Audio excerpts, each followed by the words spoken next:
May 16th. Is there anybody here recording this meeting other than WACA-TV? Okay. I'm going to ask for volunteers to do the Pledge of Allegiance. Maybe Mr. Mignani, you're willing to do it as your first official act. Do it, I'd be happy to do All right, is your official back? Yeah, act. Thanks. I pledge allegiance to the flag of the United States of America and to the republic for which it stands, one nation, under God, indivisible, with liberty and justice for all. Thank you. All right. Thank you for the honor. Vision statement, I will ask our newly re-elected select person to read that. Yolanda? Thank you, Mr. Chair. Our vision statement: the town of Ashland will be a prosperous and fiscally sound community with a full range of housing, business, cultural, educational, and recreational opportunities in a safe and attractive environment for residents and visitors. All right, thank you. And Carl? The mission statement: the Ashland Board of Selectmen is dedicated to promoting responsible fiscal management, advocating for sustainable development and growth, providing excellent public services which will enhance the quality of life in our diverse community. Ashland Board of Selectmen is committed to providing clear goals and objectives for town management and creating effective engagement and public participation with residents, state legislators, and other elected officials in order to achieve our mission. All right, thank you. So, I'm going to actually just skip citizens' participation, at least temporarily. Yeah. And just go right into our first item, which is election recap. I just want to make sure we have enough time to discuss that before the hearing, which I think we will. So we have 20 minutes. So, I guess I'll just open up the election recap. I'll do a quick summary, just so we in our major contested election, I and Yolanda were re-elected. We had one challenger, and I just wanted Jay Higgins ran a very constructive campaign, and it was a good civil campaign, and I enjoyed. I think Yolanda and I made some comments last night about the constructive purpose of campaigns, and it can be useful for educating people. And I don't know, Yolanda, you had any remarks you wanted to make about the election? Briefly, or? Well, I just to follow up with what you said, Rob. I know we comment when we have board races for major boards, selectmen, and school committee when there's no competition, and we always want to get more people out. So I do applaud Jay for coming out and running for selectman, and we did encourage him to say, get involved with the town, even though you didn't get it to the board of selectmen. We need people to volunteer for different boards and committees. So, and I remember him saying that he was interested in a dog park. So I know I'm going to reach out to him and say, Sure. Certainly the dog park committee could use someone else. That's not appointed. He doesn't even have to come before us. He can just participate in that. Mm-hmm. And then just overall in the election, it's one of those things where it was nice. We had about, 20%, 21% of the voters come out, which is higher than some of our elections. But with the 3 ballot questions, I think we had all hoped it would have been a higher turnout so that we would have heard from more people about some of the important issues that we had to vote on. Yeah, thank you. And I felt, just for my part, I thought, one of the things that came up, I talked about energy conservation and the need for that. So that was one of the things that helped me kind of focus on some of the issues. So I don't know if other members, I think just people want to make comments. I think just a recap for people who don't know, all the ballot questions in effect passed. The Valentine Estate passed. Congratulations to the supporters of that, especially Carl, but the whole board was, instrumental in that. And of course, the Mendez feasibility study passed, and the marijuana opt-out passed. So we are banning adult use retail growing operations in town for marijuana. So that, I think that and the planning board, Phil Williams was elected over Eric Gemperline, and thanks to both of them for running a competitive campaign. I thought Eric had some great ideas at the forum. So I'll just open up people that want to comment or talk about next steps in the light of these both votes at town meeting and at election, we've got a direction set on a number of big projects, and, you know, the marijuana opt-out, I'm sure, will affect our upcoming discussions. I don't know, Joe, did you want to say Well, anything? I or- was just gonna bring that up. I know that, on the table, we have we have a discussion on the table right now with a medical facility who was thinking possibly down the road, if their business model wasn't working, that they were gonna transfer over into a recreational use distribution location. So now where that's not available, they're gonna have to reevaluate, I would assume, what their next steps are. But I just wanted to, and I was recovering and I was watching what was going on, and kudos to the both of you, and thank you for coming back and getting back on this board, because I think we have 5 people here that work well together. We may agree to disagree, but in the long run, the bottom line is, we get results. Results happen. And, you know, the train is still moving forward, and it's moving forward in the right direction, and I'm glad to see that the cohesiveness of this board will continue. Yeah, we have our moments, but at the same token, those moments are far few in between. So I look forward to working with the two of you again, and Kyle and Steve for the remainder of the duration of our term. And then, Colin, we're up next year, so we'll make a decision as to what we're gonna do next year. But in the meantime, we have a lot of work ahead of us.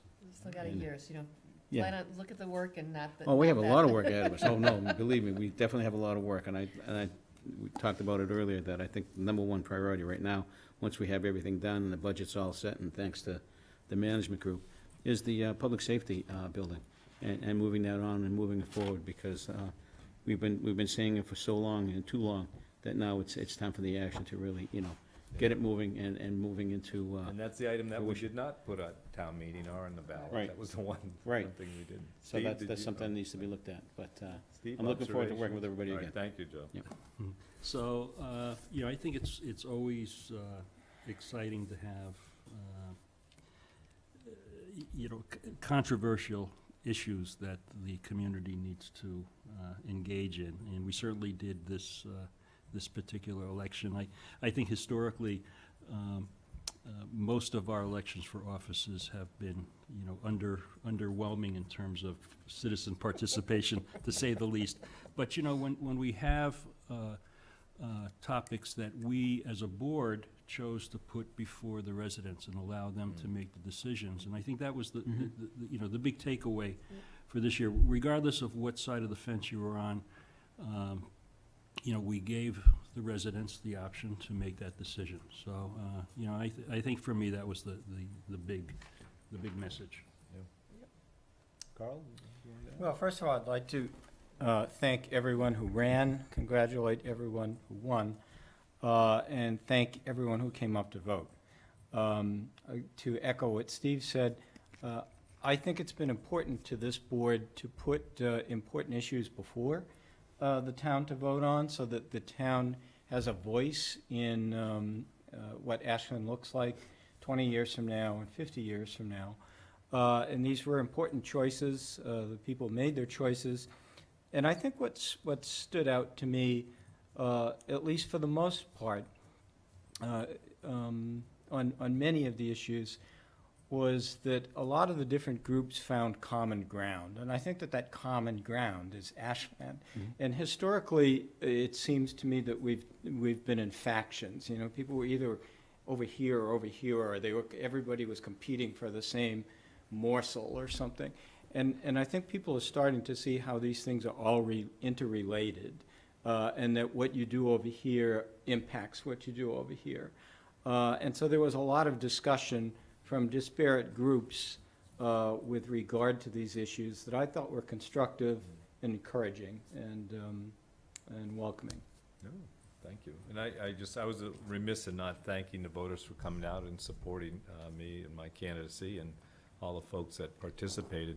Just, you know, I think one special thing was, I think that the whole marijuana discussion, starting with the medical one and ending with this one, really brought out a lot of commentary. Most of it was very useful and civil and polite, and, you know, I learned a fair amount during that whole discussion that I did 6 months ago. So that was, I think, a very good public process.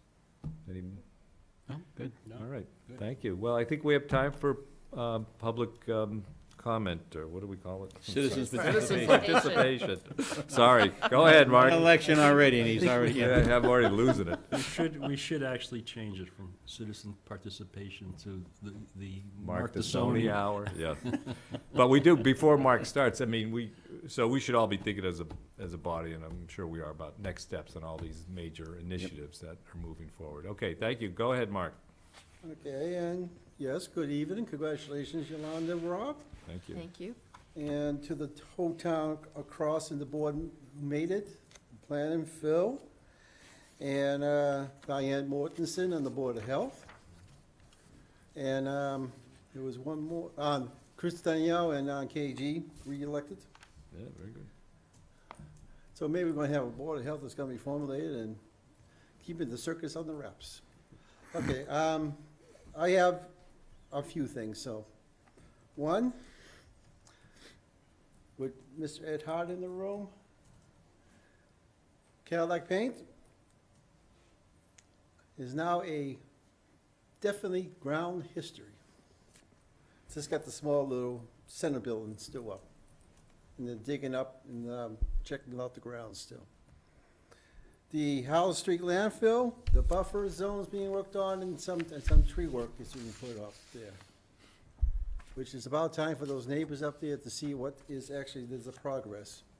And other than smelling up gas, it's smelling up peat moss, earth moss, and ground cover. And the ballot questions. I spoke up at the forums and didn't say much at the town meeting, but I'll say it tonight. Mr. Cow, you could have whipped me with what I was kind of going on that night. You could have just sit. But I said what I wanted. Wait a minute, you gotta clarify that one. I was talking about the finance and how much it costs each family, fiscal incomers and all that stuff. I was totally against it. Mhm. And at the point, yes. As for the school feasibility, I was the same thing. But at that point, I saw the newspaper reporter's recap in paper today. And even though it had over a couple thousand, had 1,000 or so votes for the for, but there was too close to 400 each way against, it was both close ways, for and against, which I was really happy about, because if people voted with their minds and pocketbooks. So how you were saying how one was going one way, going the other way, you could tell how close the for and against were, that they were thinking in the Valentine one. Sure. And I was here at Town Hall, but unfortunately, you had your recap at the studio last night. Yes. So I had the place to myself. I Oh. was electing myself king. Just got a few minutes, Mark, because we have to start a hearing at 7:20. Just want to. Okay. Thank you, Adam. And Mr. Joe, welcome back. Hope you become healthy, you become a little more snappier again. Oh, believe me, I'm ready. There you go. Don't encourage him, Mark. Really. And the town watchdog's out there, and Mr. Town Manager. My Facebook is up, ready, running, and my email's set up, ready, running. So you're gonna hear from me again. All right, Okay. thank you, Mark. Okay. All right. So we do have we have like 2 minutes. Do we want to do the consent agenda? Is there items that people want to pull from the consent agenda? Well, you asked a question and then you went into it. Are we doing the consent agenda? Well, that's what I'm determining. Do Okay, you wanna yeah, vote? I'd like to pull A and B. Okay. I'd like to pull C just to talk about Ms. Waite. I mean, rather than just voting without that. Maybe I'll make a comment when we, okay. So let's not pull C then. So that leaves C and D. Are people, And E and Prepare- F. C, D, oh, E, and sorry. F. E and F, yes. Are people prepared to, So we want to pull A and B? yes, I'll have a, Would you like a motion? yes, I'll take I a move motion. that we approve the consent agenda with pulling of A and B, so we are just approving C, D, E, and F as part of our consent agenda. Okay. Do I need a second on that? Second. Sorry. All right, so I have a motion, so your motion, I'm sorry, Yolanda, is to approve C, D, Yes. E, and F. Is that Correct. correct? Okay, so, all And those, Joe seconded it. all those in favor, say aye. Aye. Opposed, none, so, One recusal here. oh, sorry, we have a recusal, so Recusal, that's yes. 4-0-1. Okay, so we'll discuss A and B later. Okay, I think we're ready for the public hearing. Okay, do you want to do A and B? Let's We need do to the start public the hearing. public and hearing. talk about it, yeah. It's at 7:20. All right, let's do the public hearing. This is a continuance. I've been advised I don't have to reread the whole thing, but I will say that this is a continuation of a hearing on a liquor license currently held by Onsi Tadros DBA Easy Convenient Food Market to transfer to the applicant D2 Convenience, owned by Darshak Patel and Mahavir Patel. Okay, yes, sir. Just Please, the identify board. yourself, sure. My name is Arthur Perlman. I represent Darshak Patel and Mahavir Patel and D2 Convenience Inc. D2 Convenience Inc. is seeking the transfer of the package store wine and malt beverage license currently held by Easy Convenience Food Mart for the business known as Easy Convenience at 69 Pond Street in Ashland. D2 Convenience is a mass corporation. Darshak and Mahavir are the sole officers, directors, and stockholders. Darshak Patel is currently living at 18 Wedgewood Drive in Hopkinton. He has retail experience and has worked at convenience stores and liquor stores owned by his family from an early age, so he's quite familiar and has been doing this for a long time. Mr. Patel will spend at least 40 hours a week at the Easy Convenience. We request the license for the business at 69 Pond Street, allow for the sale of liquor 7 days a week.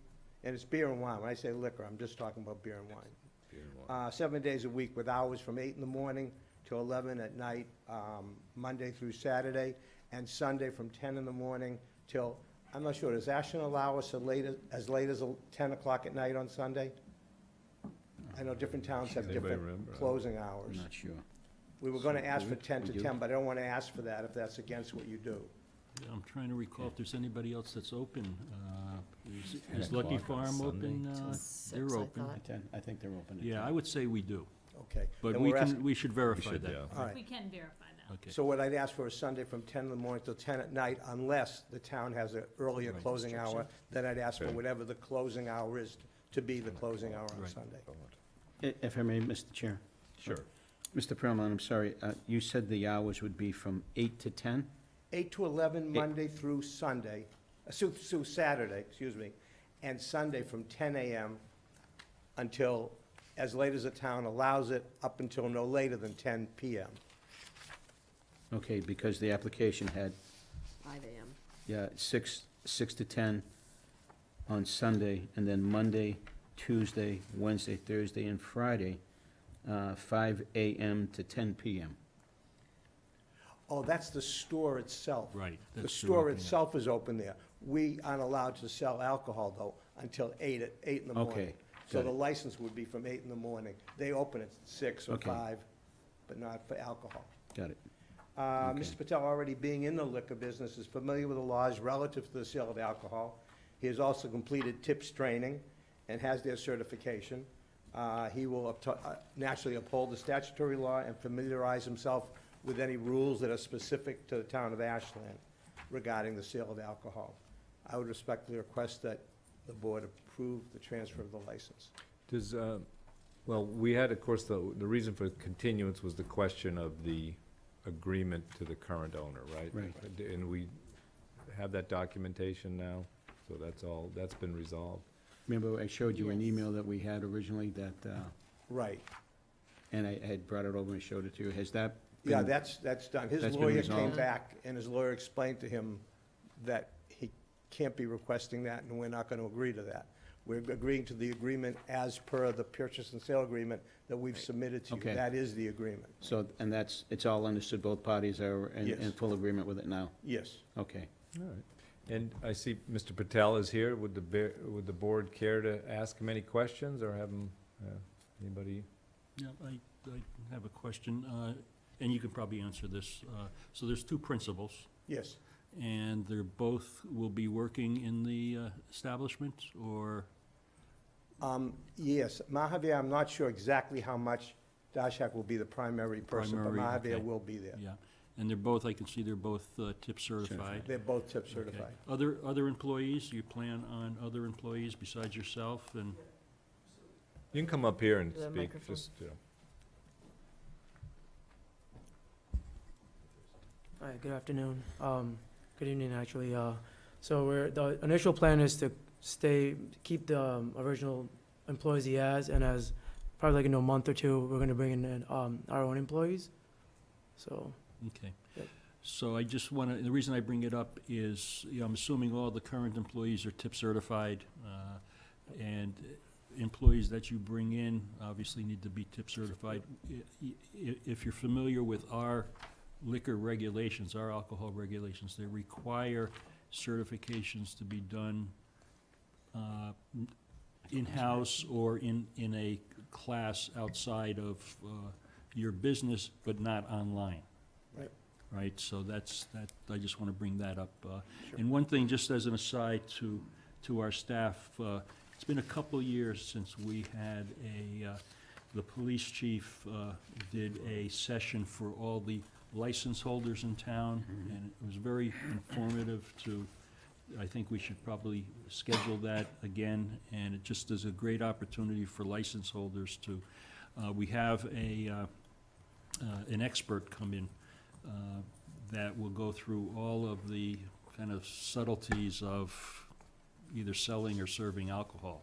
And, when it comes to identifications and all that good stuff. So we'll schedule that at some point soon. So, good luck. thank you. Thank you. Any further questions? Are we, Nope. are we ready to vote on this? Can I Need get to a- close the hearing. Oh, I'm sorry. So we'll close the hearing. All those in favor of closing the hearing? Was there anybody else that wants to speak on this matter while the public hearing's open? All right, seeing none, I will entertain a motion to close the public hearing. So moved? Second? Motion's been made and seconded. All those in favor of closing the public hearing, say aye. Aye. Opposed? None. Motion carries unanimously. Okay, so are we ready to, any further discussion?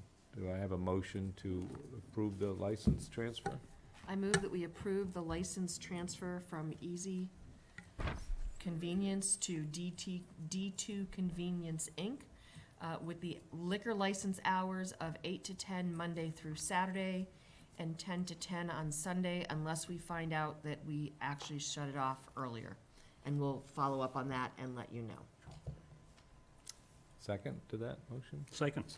All right, motion's been made and seconded. All those in favor of the motion, say aye. Aye. Any opposed? No, motion's unanimous. Congratulations. Thank Good you. luck. Congratulations. Thank you. Good Welcome luck. to Good luck. Ashland, and Good good luck. luck. Yeah, thank you. Good to see you again, Attorney Perlman.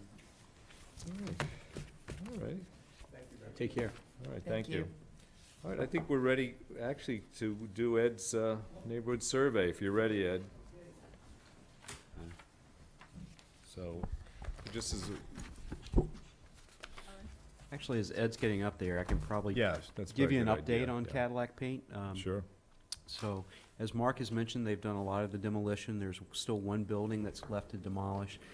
The reason it's taking a while for that is they actually have to get personnel up on the roof, take off the roof, and then they'll demolish the building. Earlier this week, they actually started the process of the soil remediation. So they started by pulling a underground storage tank from the site. We thought it was 1,000 gallon. It turns out it's actually 3,000 gallons, so. Oh, wow. That's a big one. It was a good Huge. size. So they're planning on doing that, I think, for the next few days. And then actually Dow Ling, who is the demo contractor, will actually be back on site hauling away material as well. So getting closer and closer to having a clean Very good. site, which kind of leads us into Ed's discussion. Okay. So, Ed, are you gonna give us, why don't you give us a little background on what you Yeah. did and? Okay, sure. as you know, a month or so ago, the selectmen discussed getting an idea what the people in the area were looking for in a park, and so I agreed to run a survey. And what I did is I went to the roads, Adams Road, Annetta Road, Byron, Caroline, Day, Elliott, Nancy Drive, Sheffield, Tri, Tudor, and Windsor. And there was a total of 101 households in those roads, all the way up to the mobile station on Pond Street. I got the addresses out of the phone book, so if you weren't in the phone book, I apologize, but I only sent them out to people that were in this phone book. I think you have a copy of what I sent out to them. If you don't, then I have one up here. It was a brief letter describing what the Sure. survey was about. It had a email address on it. If they didn't want to send in the postcard, they could just register on the email. The postcard was addressed and stamped, so they just had to put it in their mailbox. On it, I had 8 choices, and I'll read them off for you. It's, the first one was children's playground, second was dog park, then orchard or raised bed gardening, then neighborhood walking park, pollinator garden with walking paths, a field of wild flowers, leave it alone and let nature take over, or other use. And there was enough room in there for somebody to write a couple of sentences Sure. briefly of their ideas. Like I said, I got back 101 responses, and some people voted for more than one thing, so I included all of their choices. Very few people numbered their choices, and I thought it'd get too confusing and too complicated if I get involved with that. So I just registered everybody's choice and tabulated them all. There were also some people who voted against things, and I also included that here too. So I'll read it off very quickly. And I think, there's an update. The pie chart that you folks received from Mike is updated a little bit. It's very close. It was a few minor changes, but it followed that same pattern. I'll go to the pie chart first. Neighborhood walking park received 26% of the responses. The pollinator garden with walking path received 31% of the responses. Field of wild flowers, 7%. Leave it alone and let nature take over received 10%. Other uses were 7. The children's playground received 15%. Dog park got 0, and orchard or raised bed gardening got about 4%. And I'll explain where they came from, how I arrived at those. Children's playground, there were 13 responses, 4 and 1 against. One person wrote in, no playground, it's too busy a street. Next was dog park. 5 people voted for a dog park, 6 people voted against the dog park, and they adamantly were against the dog park. Orchard or raised bed gardening, there were 4 responses. Neighborhood walking park, there were 23 responses. 28 people liked the idea of a pollinator garden with walking paths. One person wrote in the margin, no pesticides, please. Field of wild flowers got 6 responses. Leave it alone and let nature take over got 9. And one person crossed that out on their card, so I took that to be a negative. They didn't want it to be left alone and let nature take over. One person wrote in, let it renew and replenish. And then the others, there were 8 others, and I'll read them quickly. It was open space or field to toss a football around, in picnic, perhaps some tables. Picnic tables for personal contact with neighbors. The next was a tennis or basketball court. Somebody else wanted a meditation or picnic area. Somebody said all ideas are wonderful except dog park. Another person said meditation park. Another person wrote in on other, definitely not a good area for dog park, dangerous curve. And then the last one was a small pond for ice skating. And I think that if you take these and tabulate, there's a number of different ways to look at the data. If you take the neighborhood walking park and pollinator garden with the walking paths added together, then 57% of the responses were for some type of walking park. If you add leave it alone, add to that field of flowers, and add walking park and pollinator garden, then the 74% of the responses were for something very passive and quiet with a very natural type of setting. But it might be possible to create a public space that pleases everyone who answered the survey. And I'll explain why, how this could be done. About 20-25% of the land, it's only about 3 acres of land, about 20-25% of it is just undisturbed, it's large white pines. So that could be, that area could be cleaned up and left in its natural state, and that agrees with the 10% who voted to leave the land alone and let nature take over. A small area near the entrance of the park could be set aside for a small playground for young children, with some tables or benches for families to sit and keep an eye on their kids. Putting this area near the entrance allows people with very small children to access the play area without having to walk to the other end of the park, and it would help segregate play activities from the rest of the park and prevent trampling of the flower garden areas. There are a number of nearby towns, like Southborough has a real nice little park for younger children, and it's very popular. The remainder of the land could be designed for fields of wildflowers, for the pollinators, in paths with occasional bench perhaps.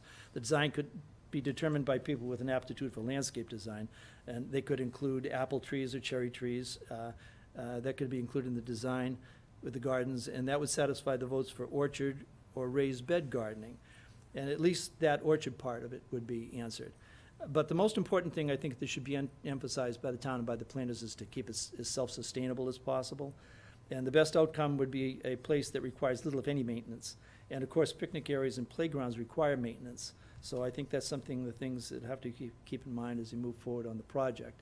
Also, that there were comments about the dangerousness of the street. It is a very fast-moving street. It's located on a very sharp corner, and there's really only one place where you can see 150 feet in each direction. So I imagine any entrance to the park would have to be there, and also a crosswalk, since the sidewalk is on the opposite side of the street. And people have asked, and even tonight someone mentioned to me, extending the survey to an area larger than the area that I included.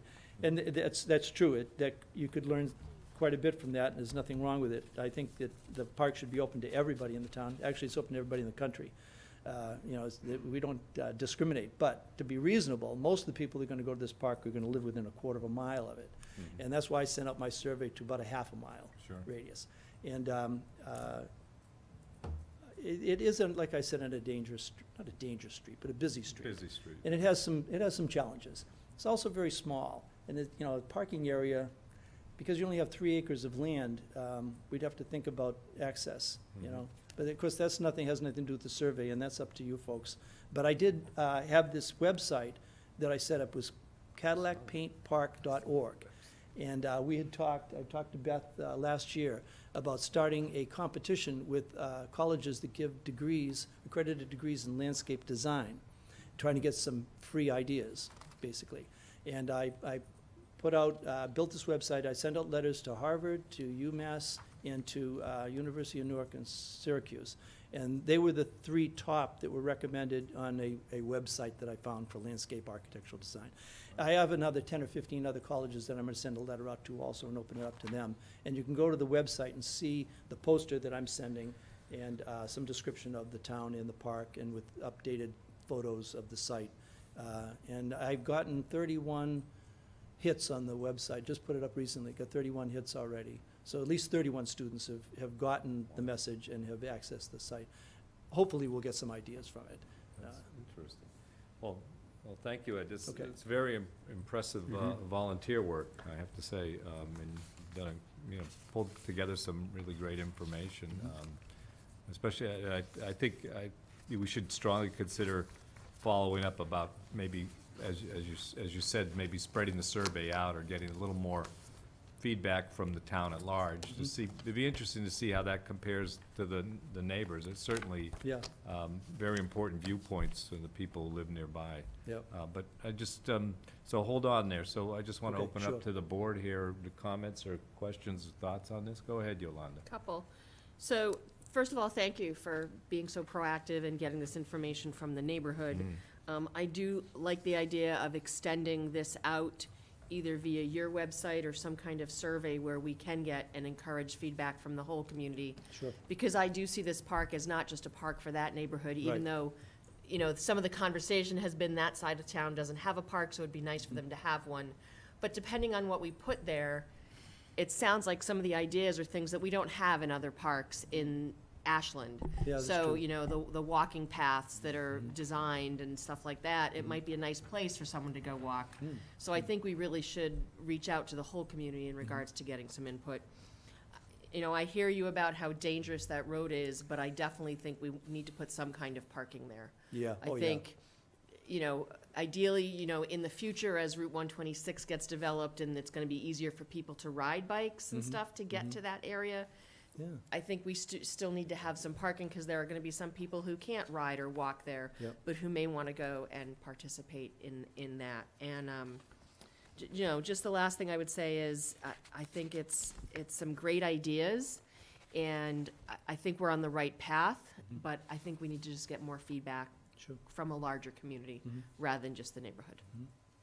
Thank you. Other comments or questions? Joe, you want to say? No, I just want to thank Ed for the great work that he's done with respect to this. I was a little surprised with some of the responses with respect to what they want to see there, what they didn't want to see there. And looking at, and driving up there again today, I was up there looking at it, trying to visualize a location for parking, because I know that's Yeah. not, Excuse me, I just want to point out that Joe said he didn't have any comments when I asked. I'm sorry, I- go I- ahead. wait a You minute. actually have a lot of Listen, comments. WACA-TV last night, don't get me started. Sorry, I'm sorry to I'm gonna interrupt. open Go the ahead. You don't want to go there, I'm feeling better. You did say this was gonna be a short meeting, right, boys? No, I just wanted to say that I was looking up there, and I think that, you know, for parking, if we would keep it natural, like type of parking that we have over up at the community center, by the pavilion and the soccer field where it's that, you know, gravelled area. Yeah, I mean, just to keep that whole area, in a natural setting. yeah, that's a You good could idea. get at least 20 cars up there in, you know, in that front area by that, where the main area, building was, and you still have that whole area in the back. Either that, or we entertain putting an entryway off another, and I know the folks may not want to do that. You know, you know. there's a strip of land, it's on Nancy, and there's a strip of land I mean that's Nancy, yeah. owned by Bob Schiavi. And it's about, because he had to put his road in on his own land, you know, Yeah. and it narrows down to the corner of the Bandari property. And, yeah, it's, you know, there's pros and cons to that. You'd have, of course, Mr. Schiavi owns the property, you know, you could ask him, I suppose. It is pretty dangerous off of Elliott, That's an interesting Right, idea. yeah. you know. And that would be an easy walk. There's a sidewalks on Nancy also. Right. Oh. It's too bad there weren't sidewalks on Elliott on both sides of the street. It's Well, not- that should It's be, not possible, that'd be ideal. That should That's be a gonna be some priority. major land taking. Yeah, You Steve? never know, it Yeah. could happen. No, it yeah, in could. the future, I'm sure it will, far You know, enough in the future, especially if we're sure. already doing stuff on Route 126 Yep. to make it walkable and rideable, Yeah. Yeah.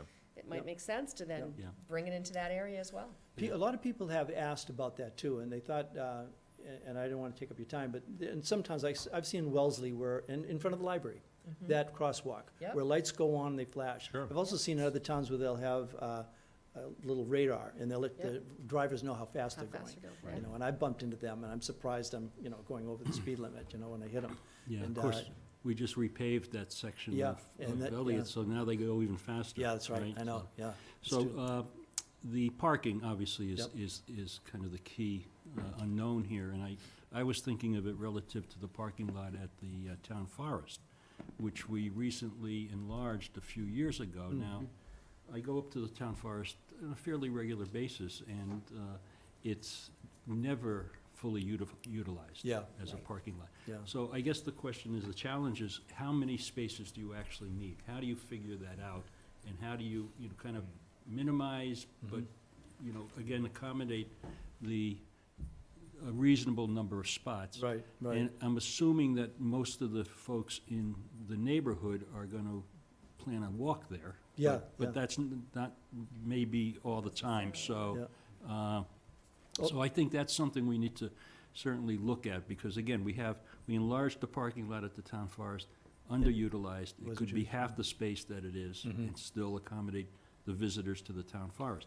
So that's number one. And then the other thing, I know and you and I talked about this last night, at the, relative to reaching out to other colleges and universities, I would encourage, specifically making a special effort with Framingham State University. It's Definitely. they're a organization that we want to get closer and closer to. Maybe Carl can help out with if there's any synergies there. Maybe there is, maybe there isn't, but. Sure, yeah, I'll definitely send one to them.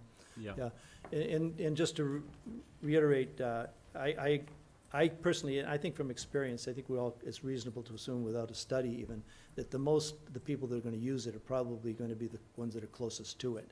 And there are sidewalks in Annetta and Nancy, so I'm sure a lot of the kids that are there will go to that park. And on the other side of the street, they're very, very anxious to get over there, so they have to be able to cross the street safely, Mhm. you know? Right. A lot of people were very concerned about that, because they want to use it, but they also, you know, want to allow their kids to be able to go to it. You need And the right it's, fence. you know, that's something, not that's the easy. biggest challenge, I think. Not easy Mark, road. do you, have some No, I comments guess or my, thoughts? my only question was, with regard to the fence. Mhm. What's the future of what's left of the fence? Is the fence coming down, or is Well, the fence you staying know, up? the fence is in good shape. It runs along my border up a little ways, and then it kind of cuts into the property. So it's only useful for maybe 70 feet, I'm guessing, 70, 80 feet. Needs some repair. But it's in pretty good shape, and there's some other fencing there, too. I mean, it can be torn out and thrown away or recycled for scrap. Dowling, could take it if it's in their contract. If not, then I suggest try to keep it. But I'm not a fence expert. You know, it's been there at least 30 years, but it still looks like it's in pretty good shape. Yeah. Is it a cyclone fence? What, Um, chain I- link? Yeah, I believe what we should do is probably look at the design, you know, Mhm. whatever design emerges, and figure out what kind of fencing, if any fencing would be appropriate Mhm. and Yeah. congruent Yeah. with the design. Oh, yeah, well, we probably should talk about next steps before Yeah. it leaves. Yeah. Before I finish, I just want to thank you as well, Ed, for all the work that you've Oh, you know, honestly, you guys, I worked on this for a long time, got nowhere. It's this board of selectmen and the town manager the past couple of years that made all the right decisions in the town, in my opinion. We've changed direction. We're going in a good direction now. This is just one part of it, and it's evidence, and everybody feels the same way about it, too, Good, you that's know. good to hear. Good. Yeah. You guys should So get the one, award. one thing you didn't accommodate here is the sign that you and I took Oh, off yeah. that building. So where are you gonna put that? Well, I should mention that on the website, and they could keep that in mind for a kiosk or something on Oh, the that's site, cool. yeah, Well, yeah. of course, if we, when we build a park, you'd have some sort of Yeah. plaque or, right? Or And that's something. another thing too, and you'll see on the website, I talked about how a toxic past history this site had. And it Sure. would be nice to turn something that was so negative into something very positive. Yeah. And that's good. And as far as Framingham State's concerned, when I was in invertebrate zoology, we went out to sites in order to collect, insects and invertebrates. And that'd be a great site for that, for schools. So you'd have some Yeah. parking area for bus preps to come in. Right. And they could walk through. It depends on the design of the park. And most of the people wanted a pollinator garden with walking paths or a walking park, something along those lines. And I'm hoping we get some good All design right, well, thank you. ideas. So I think you did have hold on for a second. So Mm-hmm. we've had, a couple things about, should we widen this information Mm-hmm. survey? So I don't know, Michael, if you had suggestions on that or next steps? You know, I would suggest we utilize social media. I think Ed did a good job of coming up with different categories. I think we can condense a few of them, Sure. maybe, and have some, more general categories, and then put it out there again on social And- media, and have people write in, and then Yeah. have them express what they would like to see. Mhm. And I would say, based on the feedback, because I think we do have to take the neighborhood into consideration. Based on the feedback of the dog park, Mhm. that I would say take that off the Yeah. table. I think being on the dog park committee and also having followed what just happened in Hopkinton, Oh, so that. in that, we do not want to put the dog park someplace where people don't want it. And Right. certainly that property does back up to some homes and Mhm. it's a name, people are right next to it. So I would say, let's take that off as even an option. I think yeah, there's, I think agreed. there's other places that a dog park would be more appropriate. Yeah. And I think this isn't, So, We got a spot in Hopkinton, yeah. and I think, let's just take that off. That's my opinion. Yeah, I you know. agree, because it conflicts with, like, children. A lot of parents wouldn't want their kids to play in a dog park. Well, and that's not what a dog park is for, I know, right? but that's what I mean, if, the residents, it would be for people that own pets, but there's only about a half a dozen people in the area And that I think that we do. can, there's a better use for this area that, Yeah. I like the idea of the natural walking paths. I think Yeah. about Garden in the Woods Garden in in the Woods, Framingham, yeah. Right, not the right, whole right, thing, right. but part of it. And, Yes, an yeah. open place for picnic tables and, Yeah. Mixed and use. some, Yeah. a mixed-use park, Yeah. but, yeah. Yeah, I agree. So, Michael, would co-urbanize be an option to utilize here? If we had some kind of footprint and, I don't As know a if way of- co-urbanize would work for this, or even the wiki mapping tool. I think, you've got a Like a pretty survey, good, some free- yeah, some kind of survey. Some free survey site, Mm, mm. Yeah, and I I think, think you can get some good feedback. Yeah, you'd have to get it out there, advertise it, so they know, so people know about it. Once So we we'll have it up, there's follow up lots of with ways that. to Is there- advertise okay, it. Okay. All right. so I think the big question is the playground.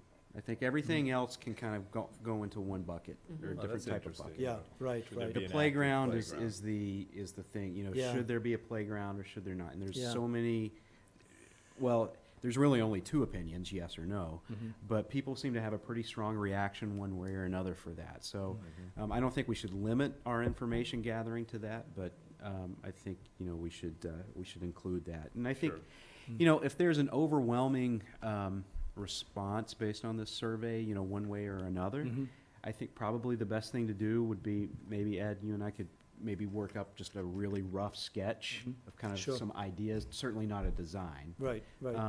And then present it to the board and say, this is kind of a concept that we would be Yeah. thinking of. Or- Just to and then- point in the right direction. Or Yeah. even, as Ed said, reach out to students who are willing to. Well, that would be the Hopefully, next we'll get step. some feedback. Yeah, Right. but I'm wondering if there's students who would be willing to give some feedback on just a Yeah. informal, Yeah, you it's know, possible. based on, okay, we think we want to have these 4 or 5 components. Yep, Do yep, you know, yeah, there might even be students who are not in college who might want to do something Yep. with that. yep, yep. But I think we can Yeah, I get- think we could work So something Hey, out. if we can get the buildings down, Yeah, we can All right, make so this we're, work. we're, It might take 30 years, but we'll get it. yeah. No. so we're moving on a path to get a little more public input and trying to put some kind of, I guess, rudimentary design together, then asking for help to do a more advanced design. Yeah, as more, well? more. That's not a bad yeah. idea. And are we Yeah. talking about putting this on the capital plan, or what's in terms of future funding?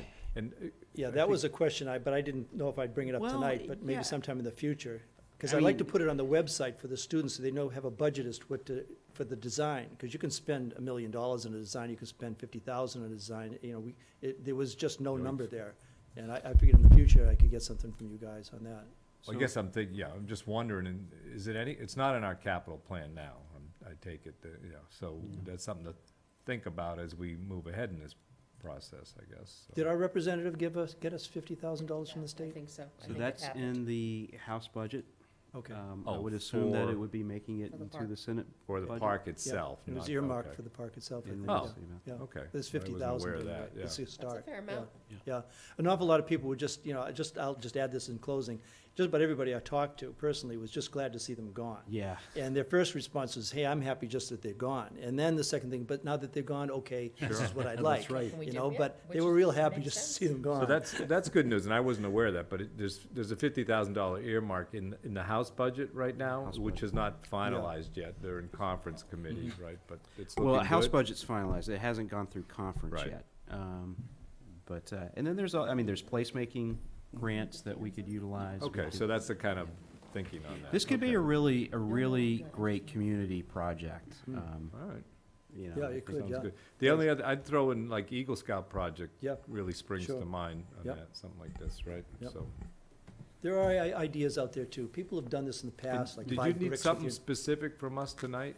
No, Ed? I'm all set. I was You just said to something re- about this, the design or not, talking to schools Yeah, before that, summer. that was, I hope to get some input from these students over the summer. I put down a date of August, and I just picked a number, you know, I picked a date. And I also put in the website, you'll see when you access it, that, to check back for updates. Okay, and progress. there's really no formal request for funds at this point? No. You're not asking us for? No, okay, no, well, no. That's, I figured Just- that'd be the next phase. Just to double check, so the website is cadillacpaint.org. CadillacPaintPark.org, all one word. Oh, that And reminds, Cadillac's with one L. so Ed, do you mind if we put a summary of this? Can we put a summary of what he did, or at least the main parts of this on the town website? I mean, I think it'd be great for people to look at this. Sure. Yeah. And you have the letter that I sent out to them, I think? Yes. Okay, good. Have everything. Yeah. You like the website too, it's interesting. Okay, yeah, with maybe a link to the website, right? I think Sure, that'd be yeah. good. Well, that would be a good idea. All right, well, thanks, Ed. Okay, Any great. other? Well, Thanks, thank guys. you. Good Thank work. you very Great much. effort, yeah, Thank you, really sir. appreciate it. All right. See you, Ed, thanks. Thank See ya. you. Thanks, Eddie. All right, next is is Beth Reynolds on the downtown parking, along with a recommendation from the Road Traffic Safety Committee. So this is a continuation of a discussion we had. You're shaking your head, yeah. It's a recommendation from me, Oh, not just- from oh, the not I was them, gonna say, okay. yeah. Oh, okay, so this is a continuation of a discussion we started some time ago about the original request for reviewing downtown traffic in front of certain businesses, and it's kind of expanded to downtown, trying to have a policy, so. So the Right. way that so when I got a hold of it, at your last meeting, you discussed, I think, Steve Greenberg got up to ask for 21 Yes. Main Street, had asked for 30-minute parking. Right. And there was a recommendation that I look into that and then bring back to you what I think as far as economic development and downtown. So, since your last meeting, I've met with the Traffic Safety Committee. I went to their last meeting last week. I consulted with the DPW. I talked to the Economic Development Advisory Group that I have and that I work with. And then I also talked with the owner of 10 to 50 Main Street, which is the mill building across the street, as well, of course, to Ed with the bagel table. So the recommendations from the Traffic Safety Committee, after we discussed, I guess in general, what parking looked like in town, and if there were parking problems, if we felt like there needed to be, some changes needed to be made. And then we also talked about the fact that the bagel table would like to have some 30-minute parking. So the general consensus was that they really wanted to give it some time, let the bagel table open up, see if there was a parking problem. So maybe address the situation after the bagel shop opened. They also thought that it would be wise, because a lot of the feedback that I'm getting from them right now, currently when they're working in that space, is that people are parking there for the day. So it's workers, it's employees that are working in the general vicinity. They're parking there right in front of the shop, right in front of 21 Main Street for the entire day, which would create problems if people wanted to buzz in, grab a cup of coffee and a bagel, and then leave. So the Traffic Safety Committee said, why don't we just talk to some of the tenants around there and maybe say, as a courtesy, could you park somewhere else, use your personal, the private lots. And then we also, I keep getting some feedback from the mill building tenants that parking is getting tight in there. So that building has really not been full for decades, I would say. In the past 2 years, it is full. It is filling up. We have a lot of businesses in the mill building. Do you go down the ramp? Is that the one? So it's that whole building from 10 to 50 Main. So from where Rosenthal Rubin's office is, in the church, all the way down to Julie Z's, CrossFit, behind. Okay. So that's that whole building is what I'm referring to when I talk about this. But I meant the parking is filled, So- the thing you drive down and that's getting filled up as well? It is. Yeah, okay. It is, and it needs to be fixed up. So their recommendation was to talk with the owner of that to see what his plans were for that. The recommendations from the Economic Development Advisory Group was to support this request.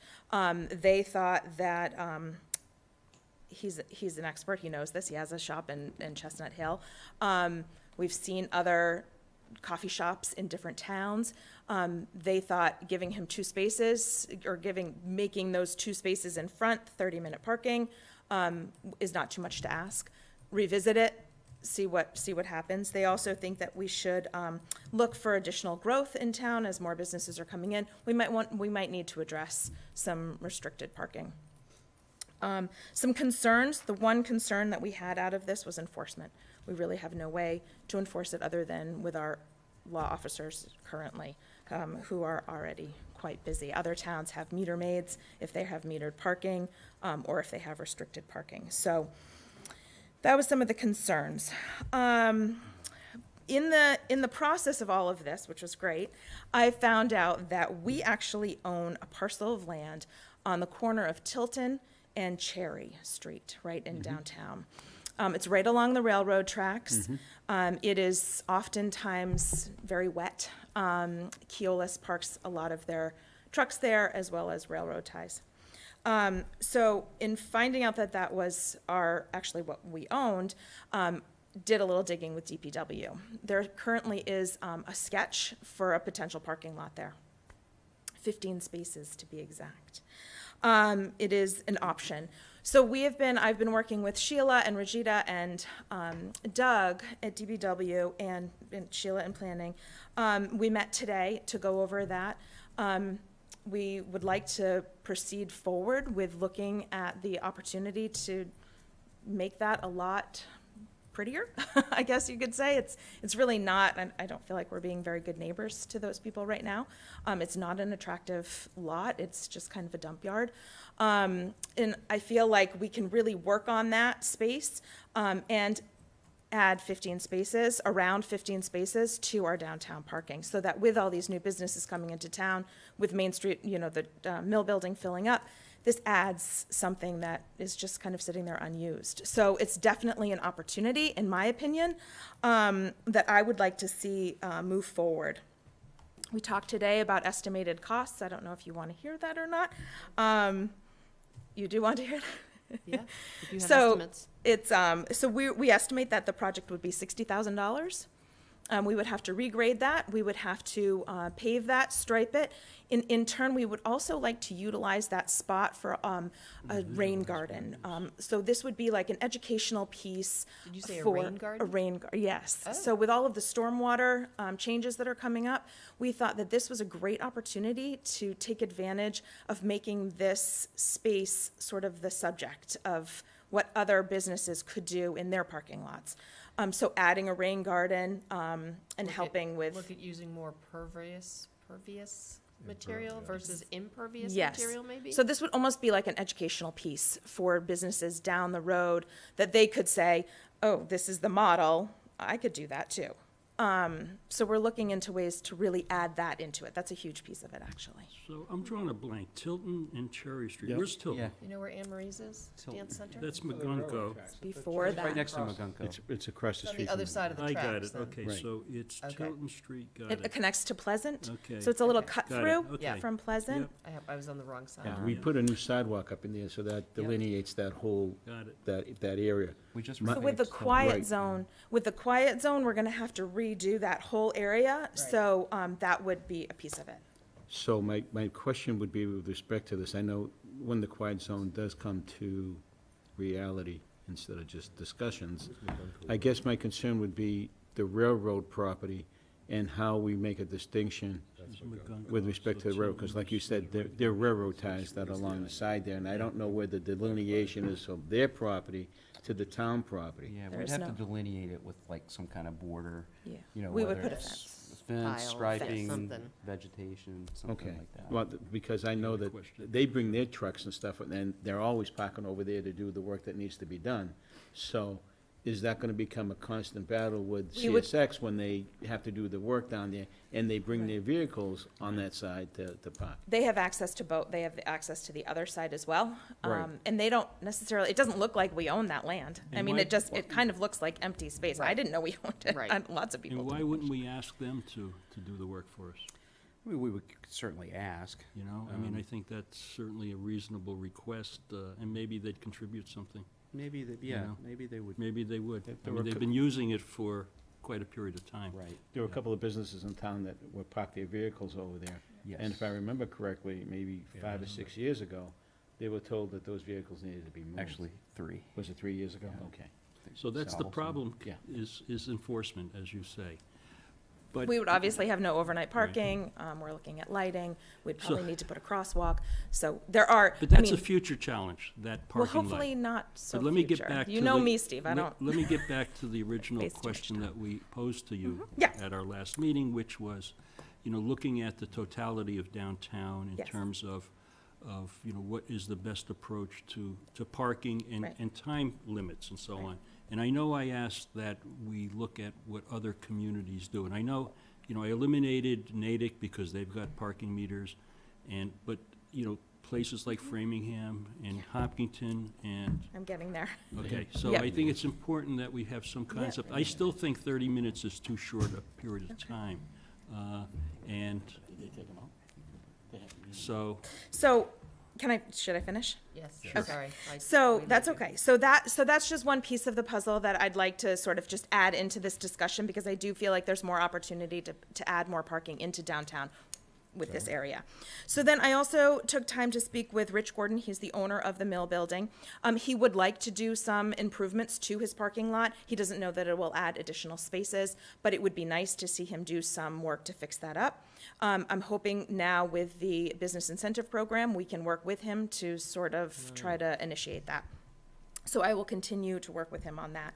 So overall, you know, I've really looked at, I've looked at what we have. I've looked at the traffic. I've watched what happens over there. I've also talked with a lot of the businesses across the street from 21 Main Street, and they do feel like there is a bit of a parking issue, that their parking lot fills up.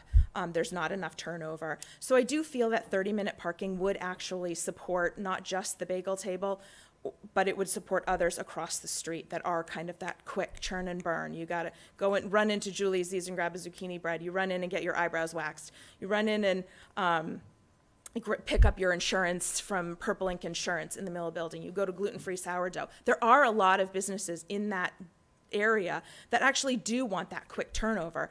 And these parking spaces that are being used by employees or whoever for the entire day, it is kind of blocking that up. So it is my recommendation that we do allow 3 spaces in front of 21 Main Street to be 30-minute parking for that purpose, for that quick churn and burn.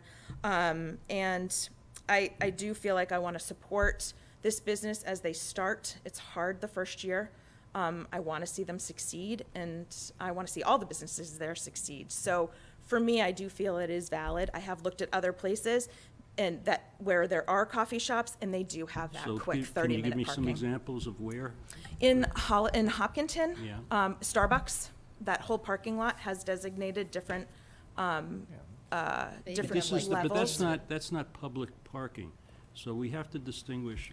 On Main Street in Hopkinton, I do believe they have designated, Okay. Well- theirs might be 1 hour parking though. Okay, those might be one. So we have to distinguish, and again, my opinion, distinguish between public parking and private parking. So when you talk about 10 to 50 Main Street, that's private parking. I think it's incumbent on the owner to manage the parking that's on his property. Totally And agree. he has to do that. And I if agree. he should designate those spaces in front, And he as you has. say, for those turn and burn for 30 minutes, and let him enforce that. That's True. his challenge to do. I think, as far as public, we're charged with the public spaces. And is 30 minutes appropriate for that space? It may or may not, I hear believe what it, you're I saying, believe it does. I believe but, it is you know, valid. I certainly don't want to see us too. putting signs all over the place. I don't think that either. looks like So so I did talk to Sergeant Berman about the sign issues, because we had some concerns about that as well. We feel like we could actually do this without having as many signs as we have currently. I believe it's probably a little bit superfluous what we have right now. But we wouldn't have to add any new signs. We would have to add one that says, 30-minute parking from here to corner, or something like that, and then, 2-hour parking, or just, if we didn't do the 2-hour parking, we could just say, parking for businesses, or residents only. But I think what Beth's talking about in terms of this churning is, we constantly talk about the fact that we don't have a parking problem. And I'll probably rephrase that to say that I think we have a parking management problem. Now, pretty much every day now I go out. When I think of it, I'll take a picture up and down Main Street. The spaces are empty. But there are people who will go, and sometimes they're business owners or employees, and they will park right in front of their businesses, and they will take up a spot. This would eliminate that. I had the same problem when I was in the city of Lowell, and I was the parking director. Again, that's a city, but the concepts are still the same. Right. You want that turnover so customers are able to come in. Absolutely, but that goes to the business owners telling his employees, and because this happens all the time, it's no different here than in Lowell, this is where you have to park. You cannot park in front of the building. You park in the municipal lot, you Right. park on Tilton Street, I you have park had that wherever. conversation Yeah, with right. Ed, that And- their employees, and also for the gathering table, that second room, that's gonna be a community room, that actually he will encourage all of those people that will be staying for a longer period of time to park in the municipal lot and walk. So those conversations have been had. Joe, did you have a question? Well, I was I just wanted to piggyback on what Steve was saying with respect to, the private to the public parking area. The folks that are currently in 21 Main Street, I think it's incumbent upon the owner to tell the people that are working there that they have their own private parking lot in, next to it. They should be parked, their employees should be parking there. If I remember correctly, that was one of the big issues when they were doing 21 Main Street, was, the parking matter, and where were the employees going to park, and where they were gonna leave the open space on Main Street open for those people who wanted to come and utilize the businesses that were there. Now, if that's not happening, that doesn't become our problem. That's the owner's problem at 21 Main Street. He's the one that should be, sending letters to the folks saying, hey, you have to park over here. It's not his Permit employees, parking, though, that are permit parking. parking. Give them a sticker. And if there's a problem with people going into that private parking lot, then they can call the folks and violators will be towed at their own risk. They do the same thing down at the post office, no different. Violators will be towed at their own risk, and you see a lot of people parking in the back because there's no places to park out front. So, So you don't, that's all I Sure. just wanted to say. I mean, I know we don't have a shortage of parking spaces. What we do have is people being lazy and not willing to walk. That's the problem. Do you think once we put $60,000 worth of, improvements to that parking location down by Tilton and Cherry, that people are gonna park there and walk all the way back up? If they do, great, but not in this animal. I don't see people doing it. I mean, we've seen it, at the farmer's market. They wanna get as close as they can to get there. But, some people will park down Concord Street, some people will park further down Front Street. But in most cases, they want to get as close as they can. Well, in reality, that doesn't really happen all the time. So there are two designated spaces inside that private parking lot for the bagel table. I should probably add that.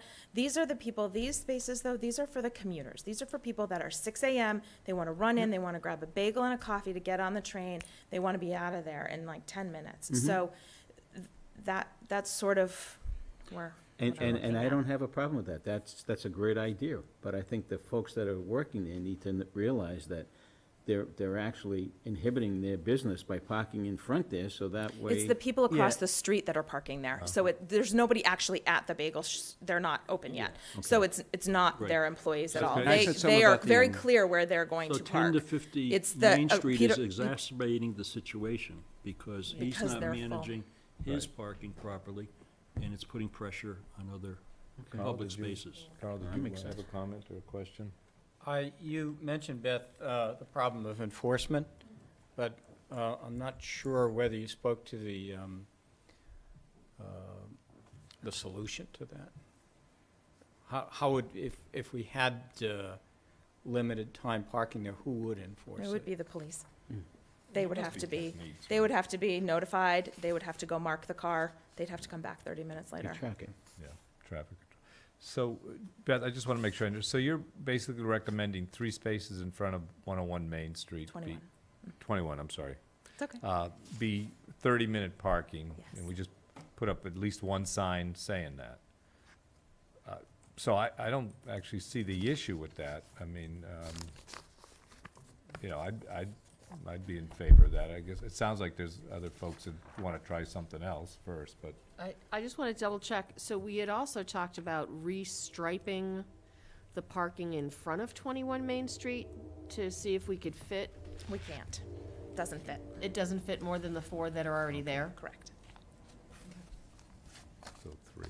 Any other, so I think Beth is asking for our agreement, but I'm not sure we're Well, agreeing. I mean, at least not all you're of us. technically the road commissioners. So for the on-street stuff, you definitely have to have like a positive agreement. But I think maybe if we can rethink and repackage some of the things that have already been said, because I think a lot of you are all saying the same thing, even Beth. And I just want to make sure that, we're using the same language. I think what Beth is advocating for is not necessarily just the 3 spots in front being 30-minute parking.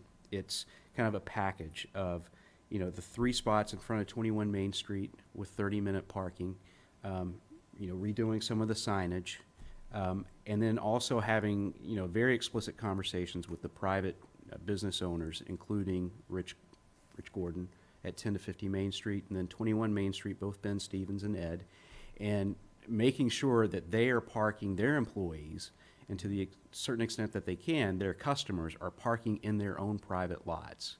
And they are responsible for, enforcing that.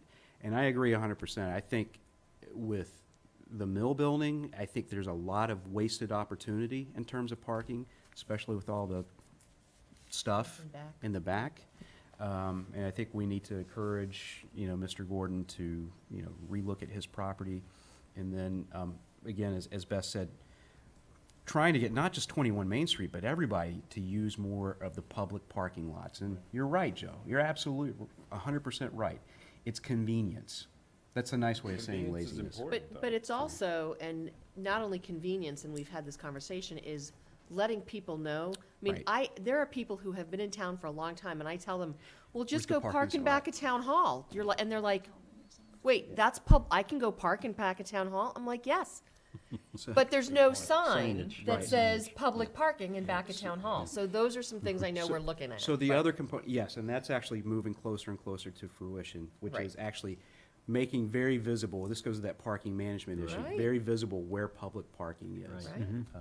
So, So when is the bagel table slated to open? Yeah, I thought they were About both 3 already. weeks. Excuse me? 3 weeks. They're 3 working weeks, on, okay. so the carpentry work is happening now, which is fast, but the plumbing is Right. next. Okay. So So I'd be- hopefully 3 weeks. I don't Okay. know. Don't quote me on that. I'd be inclined at this point certainly to take the Traffic Safety Committee's recommendation, which is to let them open and see what happens. And Right. in the meantime, let's look at being able to maybe speak to the private owners and get some resolution there.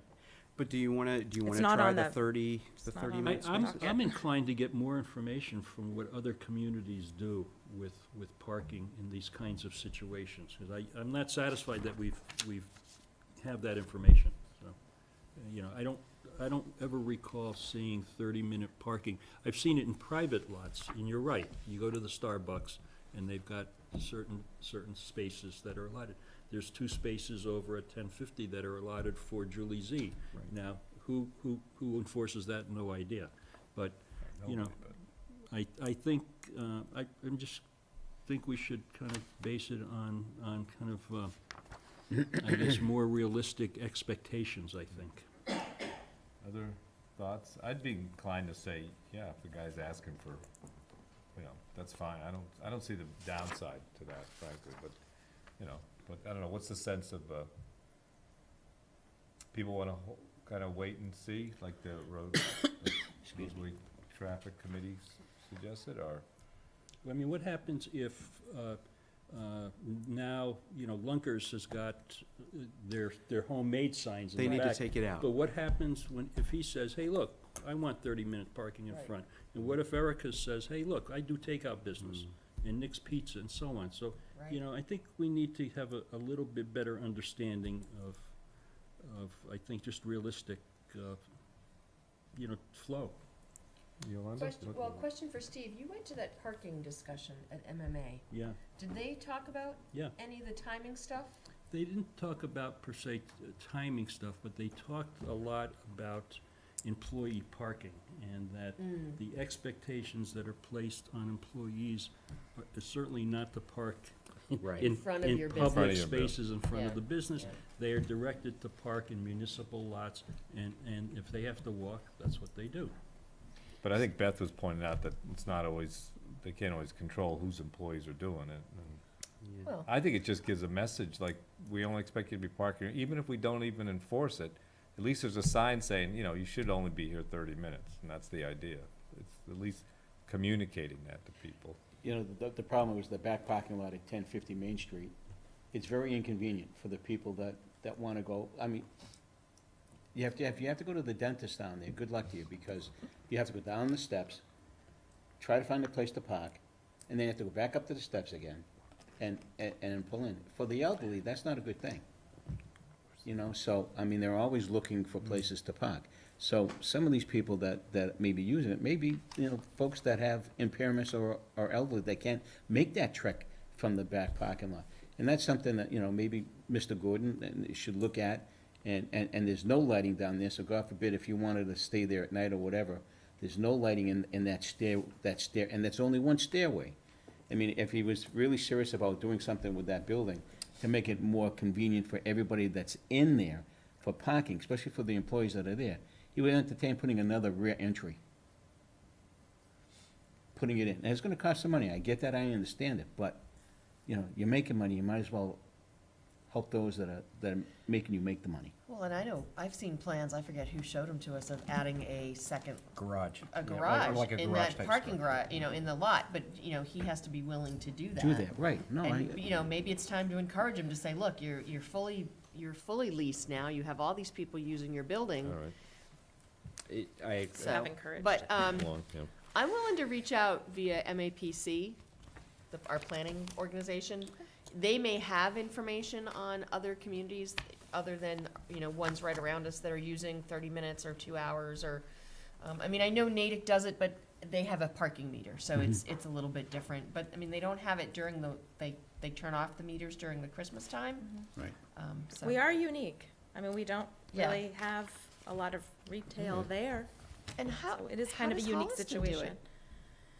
I don't know. I They know don't have Holliston. meters. I don't think they don't have I think meters, no. Holliston has parking in the back for some. Well, they have a lot But of they on-street have, parking. they They have have a on-street fair amount of parking, on, too. I Do mean, have a in lot front of of the street Super Ed, in parking. front of Fisk's, Yeah. in front, I mean, Yep. they have a fair Upington amount. has on-street parking, Yeah. a lot of Yeah. on-street Yeah, parking. okay. Midway. All right. Well, so I'm it sounds a- like, yeah, go ahead. I just want to say, I'm of the mind, I would say let's give it, you know, let's let them open, you know, give them, maybe not 90 days, but certainly 30 days. And if you check back in with them 30 days after they open, see how things are going. And then, you know, do a test with the 30-minute parking. Is that- I agree. I would add to that, that I think Steve raised an interesting point, that if we do go forward with that, how do we address other businesses making the Right. same request? Right. So we need to have a plan for that as well. All right, so we'll I mean, put off unless we any make action. all of Main for- Street 30-minute parking, right? You could do that, too. I don't think 30 minutes or an hour, I don't think it's a bad idea. I mean, that might be something to look at. All right, so we'll come back with Yeah. more information. And if it turns out to be a problem, then we'll look at it again in 30 days. Well, let me just interject, seeing you're going through this municipal parking thing. Is overnight parking allowed in the No. municipal lots? No. No, it's posted, Okay. and it is posted. It's even posted over here. Okay, and the reason I ask is because if we're considering using municipal lots for overflows for residences, and you can't park there overnight, that poses a problem. I don't think it's for residents. No, I'm not saying that it does here, but if Okay. residents did because they Right. had an issue, All right. Well, I want to say we've had some overnight parking here in the municipal lot from people who are on Cherry Street, like during storms. I think during storms, usually, you know, a lot of Sure. municipalities handle Allow things that, differently yeah. and they Sure. allow Okay. it. But I think, you know, Carl raises, you know, a point, you know, when we're looking at redeveloping properties in downtown and we're looking at the parking requirements, you know, not only should we be thinking about The businesses. the business, you know, parking requirements, but also the residents. residences. Okay, all right, thank you. Thank you, Beth. Thanks, Beth.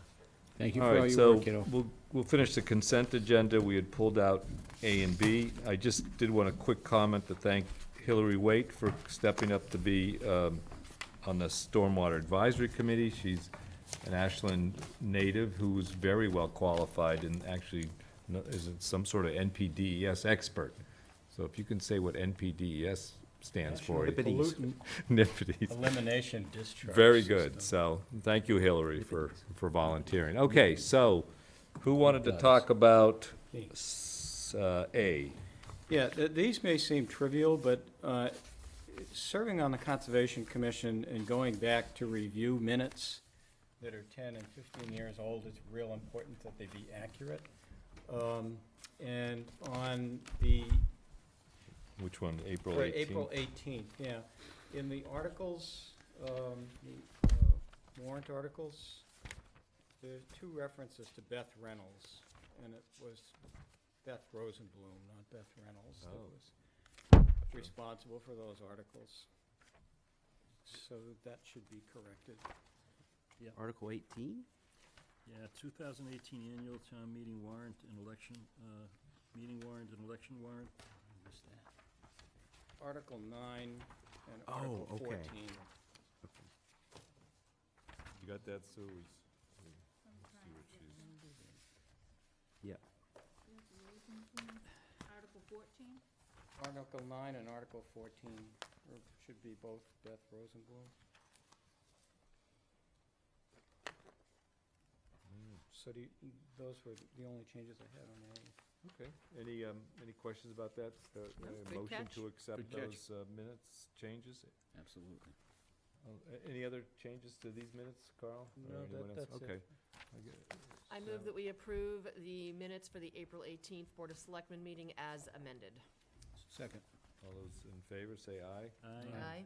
Minutes are been revised as suggested. Okay, and on another B, one? yeah, on B, these are the Was there another one for May 2nd?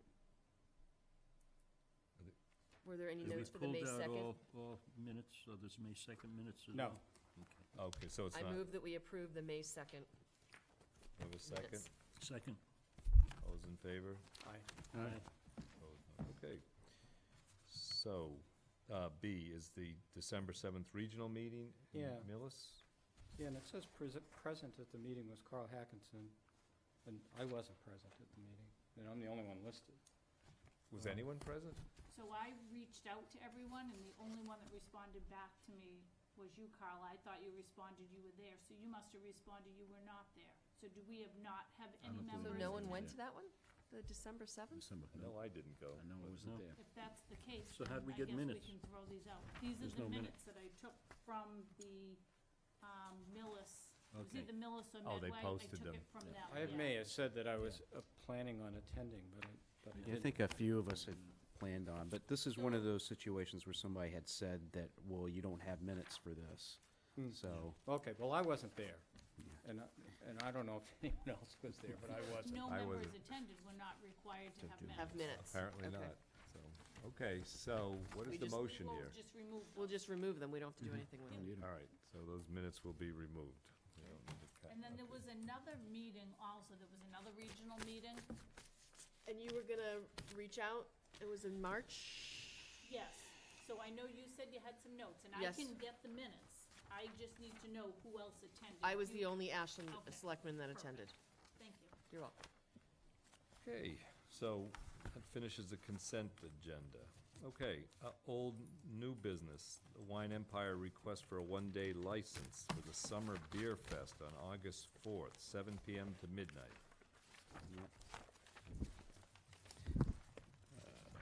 Discussion or presentation for this? I mean, I can just, review the application. Again, August 4th, 2018, from 7 PM to midnight. Summer Night Beer Fest. Gianluca is estimating 150 attendees for this. He has provided a sketch of what the setup would look like. It's essentially, looks like, technically in the parking lot. Yeah, this is where He's done this before. Yeah, Yeah, he just had one this spring and, Oh, that's why this sounded Yeah. familiar. Yeah. He did it just this spring, and I So is presume this gonna everything become, went is okay? this gonna become a bi-monthly or annual- biannual event? Well, Because I just have some concerns with it, that's all. He also mentioned that if you were not open to him holding it until the time requested, he would modify the hours to something you felt comfortable with. Yeah. Midnight seems a little excessive It's a to me. little excessive, I think. It's August 4th. Past Is my that a bedtime. Saturday? Is that You a guys are Saturday, ultra August 4th? conservative tonight. Is that a Saturday? It must August be. 4th is a Saturday. Saturday, Yeah. yeah. Okay. But what time, I think our, And what about the other businesses that are there, the way he has it set up? I mean, he's setting up along the backside of the parking lot, adjacent to where the salon is there, where the nail place is.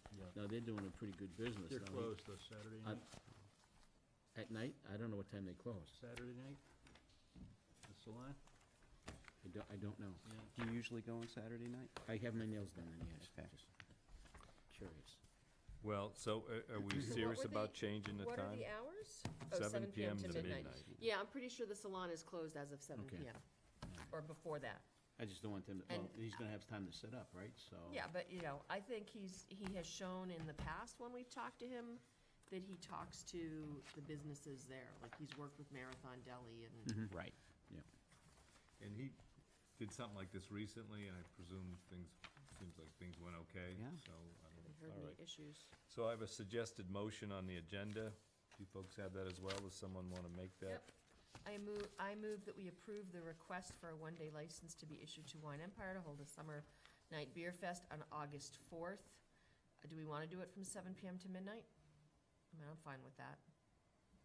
From 7 PM I to don't know, midnight. what time does the rest of the establishments? Well, I you mean, I got think we should- Hantu, and you in got their- Sounds haunted. Mexico City. They're Right. probably there till midnight. Yeah, at least Midnight. Yeah, but this Are is they? outside. This is outside. This is not inside. This is outside. This is an outside festival. Yeah, but, Keep an I mean, eye what- on them better. What residents are, there's not much Yeah. residential. So, I mean, if it conforms with the rest of the Yeah. neighborhood, then I think it works. Okay, to go from 7 PM to midnight on August 4th. Have a second for that? Second. All those in favor say aye. Aye. Aye. Opposed? Aye. None. Oh, did you oppose that? I do. Okay. I was gonna buy you a beer at 11:59. That's Motion carries 4-1. Okay, thank you. All right, next one is discuss and file home rule petitions. These are as a result of the latest action at town meeting. So we have to file home rule petitions for the Ashland Charter and the Business Incentive Program. So, discussion or presentation on this? Just No, it pretty much speaks for itself. The board needs to take a vote, actually, to send this legislation and ask our delegation to file it on our behalf in both the House of Representatives and the Senate. So, again, this is the charter that was voted on at night 2 of town meeting, and then also the business incentive program that was voted on at night 2 as well. So there's a suggested motion Yep. here. I move that we authorize the chair to send a letter to Senator Karen Spilka and Representative Jack Lewis regarding the new home rule charter, which replaces the one from 2008 and the new economic development and funding program. Second on that. So the motion's been made and seconded. All those in favor, say aye. Aye. Opposed? None. Motion carries unanimously. Okay, thank you. And I just want to say, please stay afterwards so we can get the signatures. and Oh, everything. okay. So, All right, community tent dates. Yolanda, I think this is your item. So, as you know, we participate in the farmer's market by participating in the town tent program. That is where members of various boards and committees can go and spend a morning at the farmer's market, showing and talking to people about what they've done, what they're working on. I'm thinking this year, as we prepare for a public safety building, it could be an opportunity to talk about that. As our charter gets changed, if people want to, just discuss those changes, the, different things that we are working on, and be a little more active in what we do when we do our tent day. The schedule is wide open. I don't have many people who have booked yet. And I know Steve is there usually every Saturday anyway, but I thought it would be great for us to have a date where we are there, and be in the tent and around so people can talk to us and have that scheduled. In the past, Okay. we've usually been there for the first day. We haven't always been in the tent the first day, but a lot of us are there. I mean, we Okay. certainly Kind of there could, anyway, yeah, right. we certainly could take that first day, that Saturday, June 9th, and be there as a committee. Yeah. I think it's a good Okay, idea so just we'll to take kick off that, everybody. and There's then the if we- installation, That starts at 2. okay. All right. So if we want to take that first Saturday, I think that'd be good. We can invite our town manager to participate and our assistant town manager if they would like, do that. okay? And then potentially, do we want to look at a second date, August or September, or do we want to hold off? I mean, ideally, I like to get these filled, so I'm not working Sure. on this all summer, August would be good. Whatever you September's want to tough- suggest. Tough time for me, Yeah. okay? getting everything ready for the event. I believe like the 25th is open of August, the week before before Labor Day. Does that work for people? I think so, yeah. What was that date again? I'm sorry. 25th? Saturday, August August 25th. Yep, that works for me Okay. anyway. So we'll do June 9th and August 25th. Great. Thank you, gentlemen. And I'll follow up with the council. Yeah, okay. Yeah. The Friends. Okay, thank you. Friends, yeah. Okay. Put that in, okay, thank you. Thank you, Yolanda. Okay. Approve the purchase sales of 133 West Union Street and authorize the chair to sign the agreement. Oh, boy. Yes. Boy, that's fast. Well, we're fortunate in that we had a meeting right after the election. Wow. So as you had indicated, Mr. Chair and the rest of the board, we, the town successfully voted to purchase the Valentine property at 133 West Union Street last night. I might add that the town did so overwhelmingly with 83% of the vote That's something. voting positively. In fact, it mirrored the Mendez vote, almost vote for Yeah, vote. so people voted for both of those. So now, we have the ability to move forward with a purchase and sale agreement. So I'm asking you to take a vote to approve the purchase and sale agreement and authorize the chair to sign the agreement. This has our closing date. I did have this right in front of me.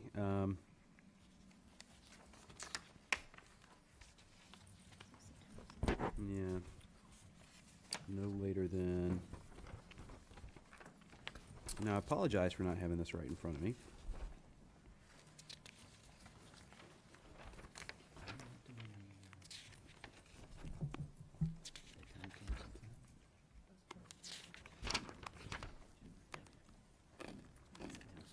Okay, excuse me. Did you want to talk about it, Joe? or No, no, anything? no, no, we're good. So, the time of closing cannot be extended past, it has to be done by September 14th.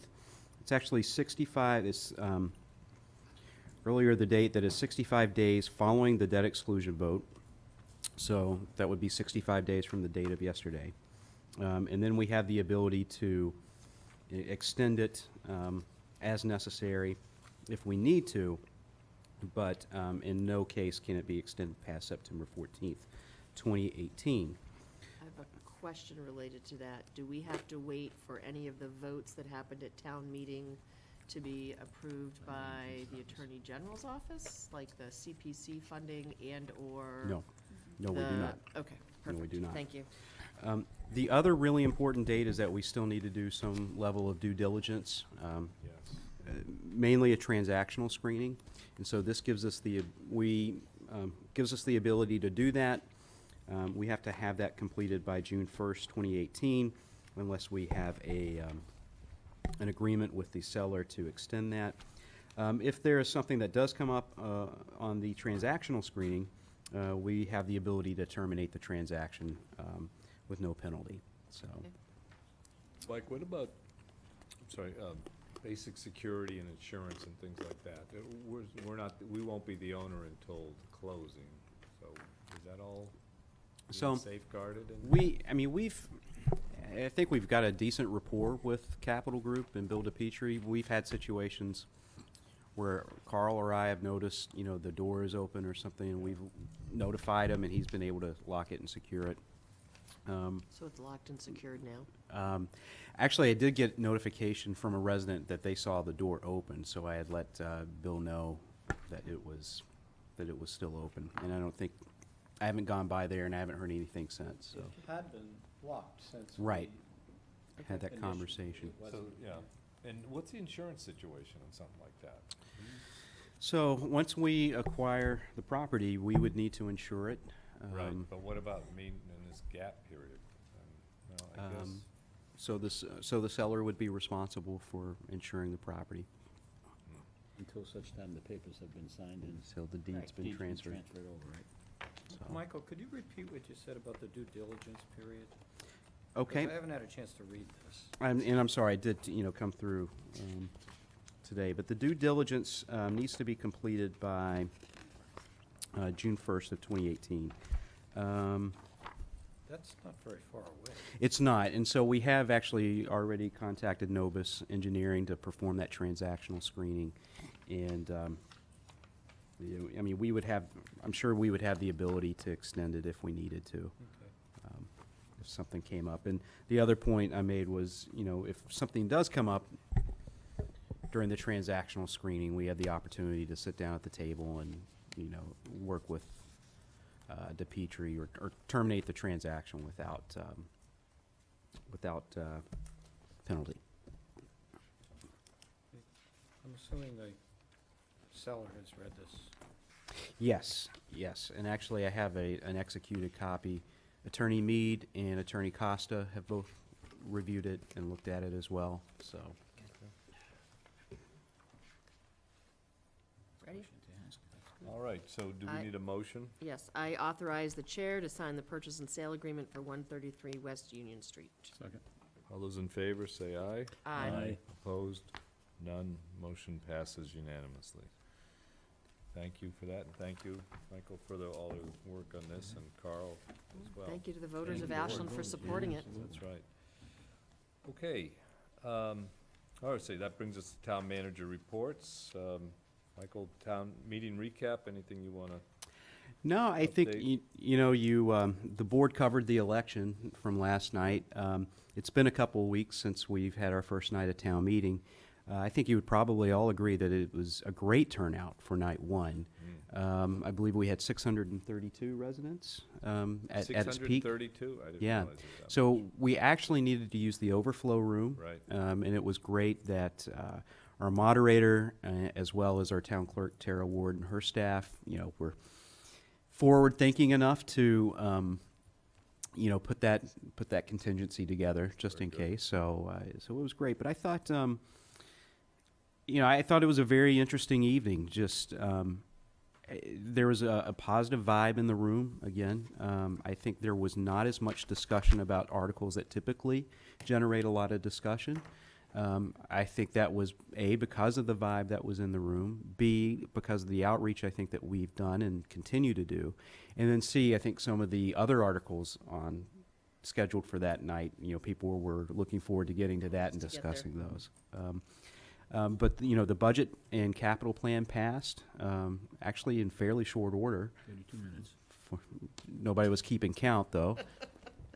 All the Valentine articles passed. Again, that was pretty,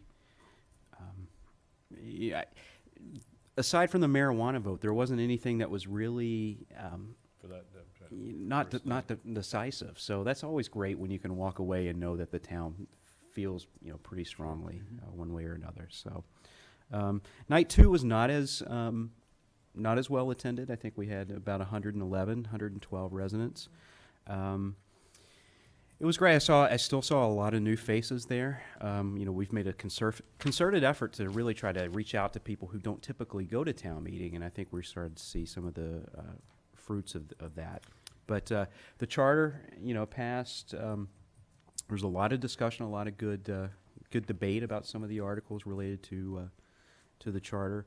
I think the moderator, Mr. Schuster, I think, he had a very tough job of how to manage all these potential amendments for each of these charter articles, and I don't think you can make everybody happy in that I thought he had a good situation. method, though. I thought he did a good job. Really is a parliamentary procedure, getting into those details, and to not be prepared is like a problem, I think. Yes, So- yes, Yolanda. So I just want to follow up, not so much to that, but the Metro West Regional Collaborative, MAPC, is currently doing a study on town meeting form of government and getting input. And one thing I've mentioned to Michael already, and I'd like us to start thinking potentially about this for our fall town meeting, because we can play with the date, is do we look at changing the day that we do it? Instead of, a Monday night or a Tuesday night, do we look at doing it on a Saturday? And I think it's something we need to start looking at and talking about. We can't wait until September when we're starting to plan town meeting. I think it's something that when we're at the town tent, do we talk to people about it and say, if it was on a Saturday morning, would it be easier for people who are working to attend a Saturday morning? So I just think it's a discussion we need to start having. Sure. And the fall special is one we can play around with on dates, whereas the spring we can't. The other thing I think that really helped was babysitting. Definitely. Oh, yeah, the Definitely. good, So thanks to the PTO for. We just need to plan it and publicize it and let everyone know about it beforehand. So Instead of your our meeting. current survey,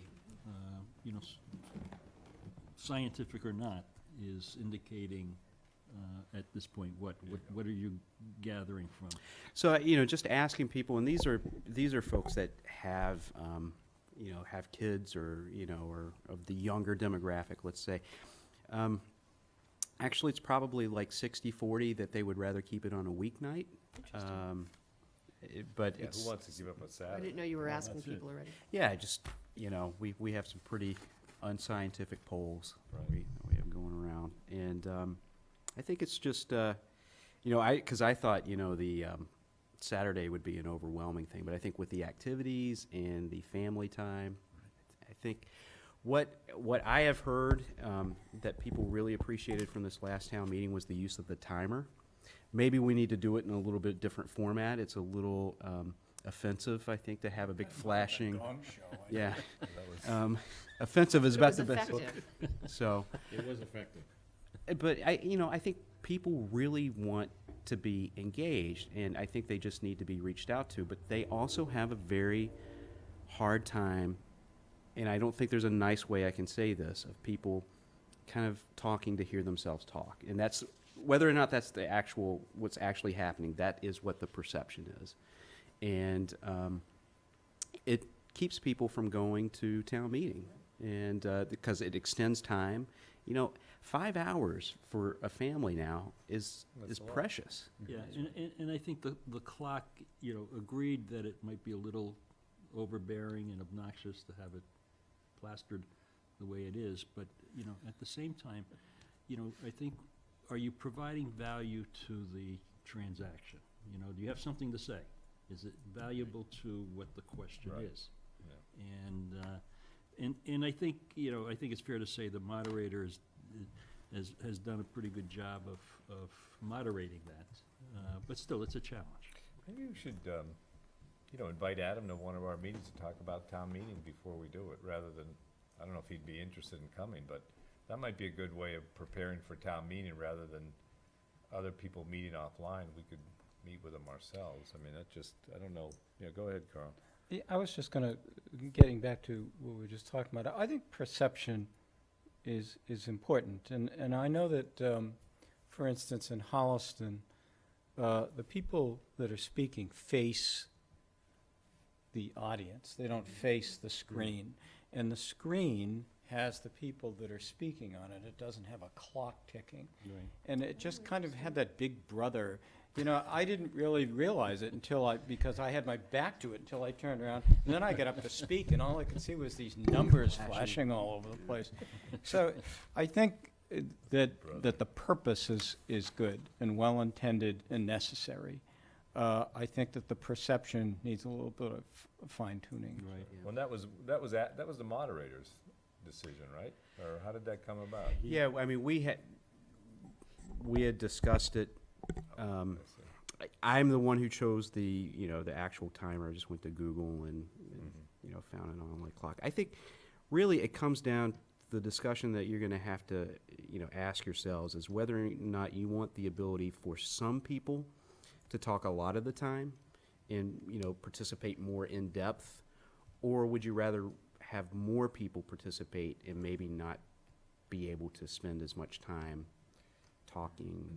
It also depends on the item. I mean, there was one that needed that timing. I think that was good. I think In one that general, was a you don't- little short, maybe 2 minutes probably would have been an appropriate amount of time. Maybe in this whole polling thing that we keep talking about, we could ask people, how many people make up their mind on town meeting floor, and how many people just show up to vote?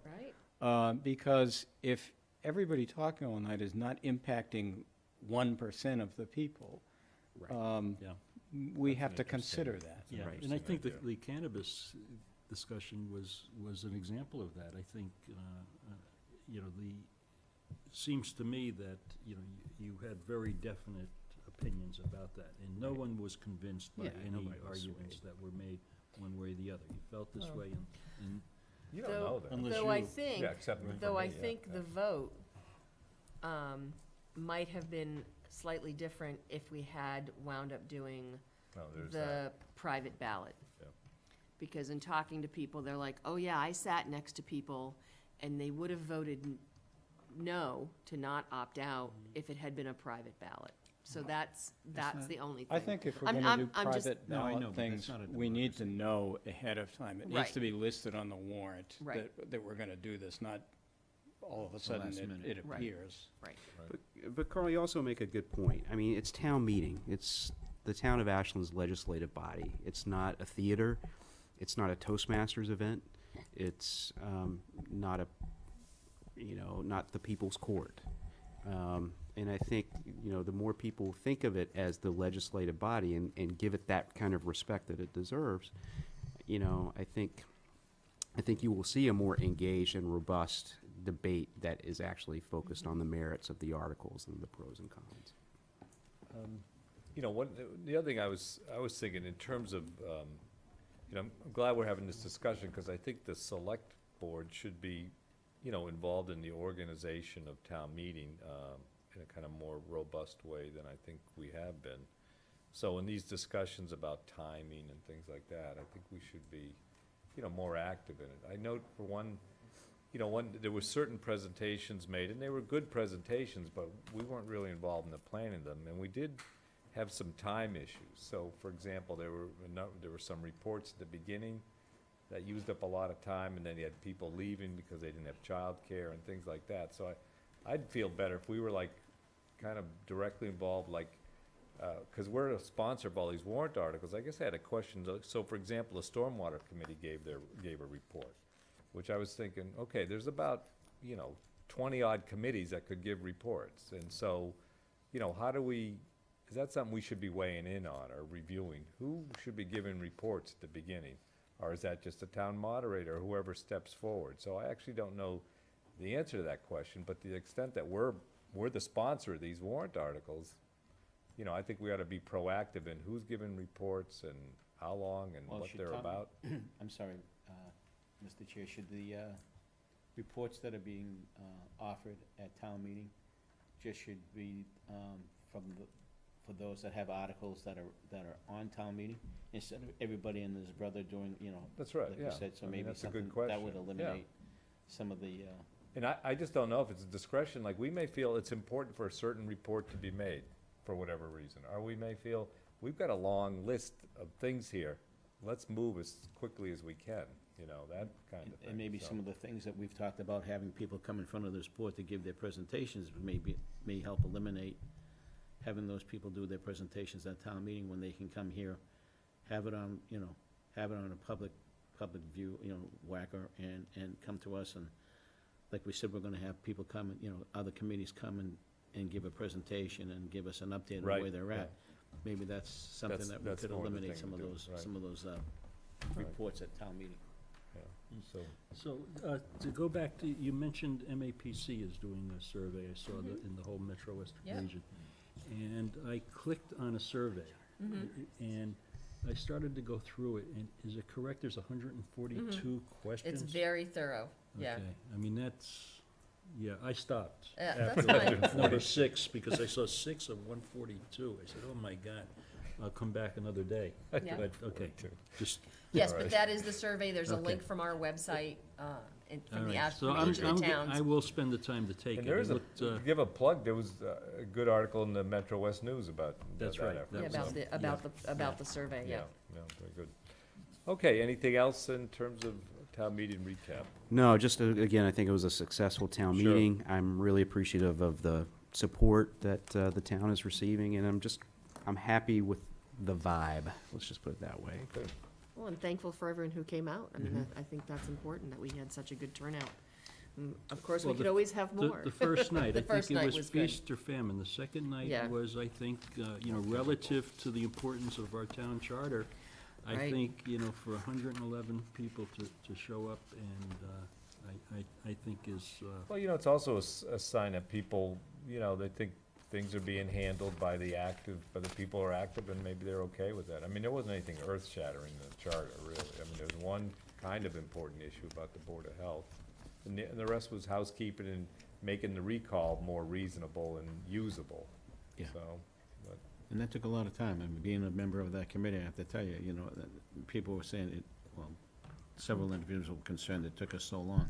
That's because we went through everything with a fine-tooth comb and made sure that, things needed to get done and be, updated for the things that have come out it's today. almost the time to start all over again. Almost. That's That right. that brings up a question for me. So Sure. we now have to officially discharge the Well, charter that's where I review was gonna committee? go with this, because I Or, was asked to ask or that do we want to question. wait until we have our approval from the state? What should we do? And should we plan on it for the next agenda? Yeah, I don't see Well, why not. that's what they asked me to ask, yeah, do we, We'll have to uh, put it on the next agenda Yeah. then. okay. Yeah. And we can't just do it now. What happens if, I mean, has it ever been sent back? That it- I don't know, Carl, I don't think it ever has. I don't think ours have, but have town charters people been have. bounced back? Yeah, so then Yeah. what happens? Do we have to appoint a new committee or to make the changes? Can we maybe check that, if we should hold off on discharging the committee until it comes back Doesn't seem approved? like it would be the end of the world to keep it No, to intact hold them until it's yeah. improved, yeah. And they're not worried about it, they just wanted to know, Yeah. are we dissolved or whatever? I said, well, that's a good question, I'm not sure. You guys haven't had enough meetings, have some more. No, we had plenty, thank you. Well, you'll have 9 months from today to deliver your report. All right, thank you. right. Municipal aggregation update. This is So- the- So our contract, our municipal aggregation contract, I believe it's with Constellation now. Right. Will be expiring in June. We'll be going back out to bid for that contract. Is that required are we required to go out to bid, or we can't just renew our current? We are required to go out to bid, and it's Okay. something that we want to do. What I am going to do is I'm going to ask just to get a little visibility to it, is for some 100% green Yeah. options. I was gonna ask, because I think, sorry to interrupt, but I think last year you kind of presented us an option, the more renewable energy and the cheaper one. And I'm not sure, do you know how that performance, we went with the cheaper one, as I recall. And, but, I've also heard that the green energy ones are doing very well Green energy competitively, ones, so- I do know a couple that are doing well, but a lot of it's timing. So, in July, it might look like you're doing really, really well based on your, versus the Eversource fixed rate. But in a couple months, if the Eversource fixed rate changes, you could be upside down. And that's the tricky part of aggregation is, making sure that you don't want to lock yourself in for a term that's going to flip you upside down. But you also don't want to shortchange yourself, right? And I still am going to encourage Colonial Power to look at an option, and it hasn't been done before, so that makes it a little bit difficult, where we, for a 3-year period, can guarantee that we will be under the Eversource rate. So we might not necessarily, for a couple of months, we might not necessarily be as far under the Eversource rate as if we had went with a fixed price contract, but we can always guarantee that we're going to be under. So I still am pressing them to do that.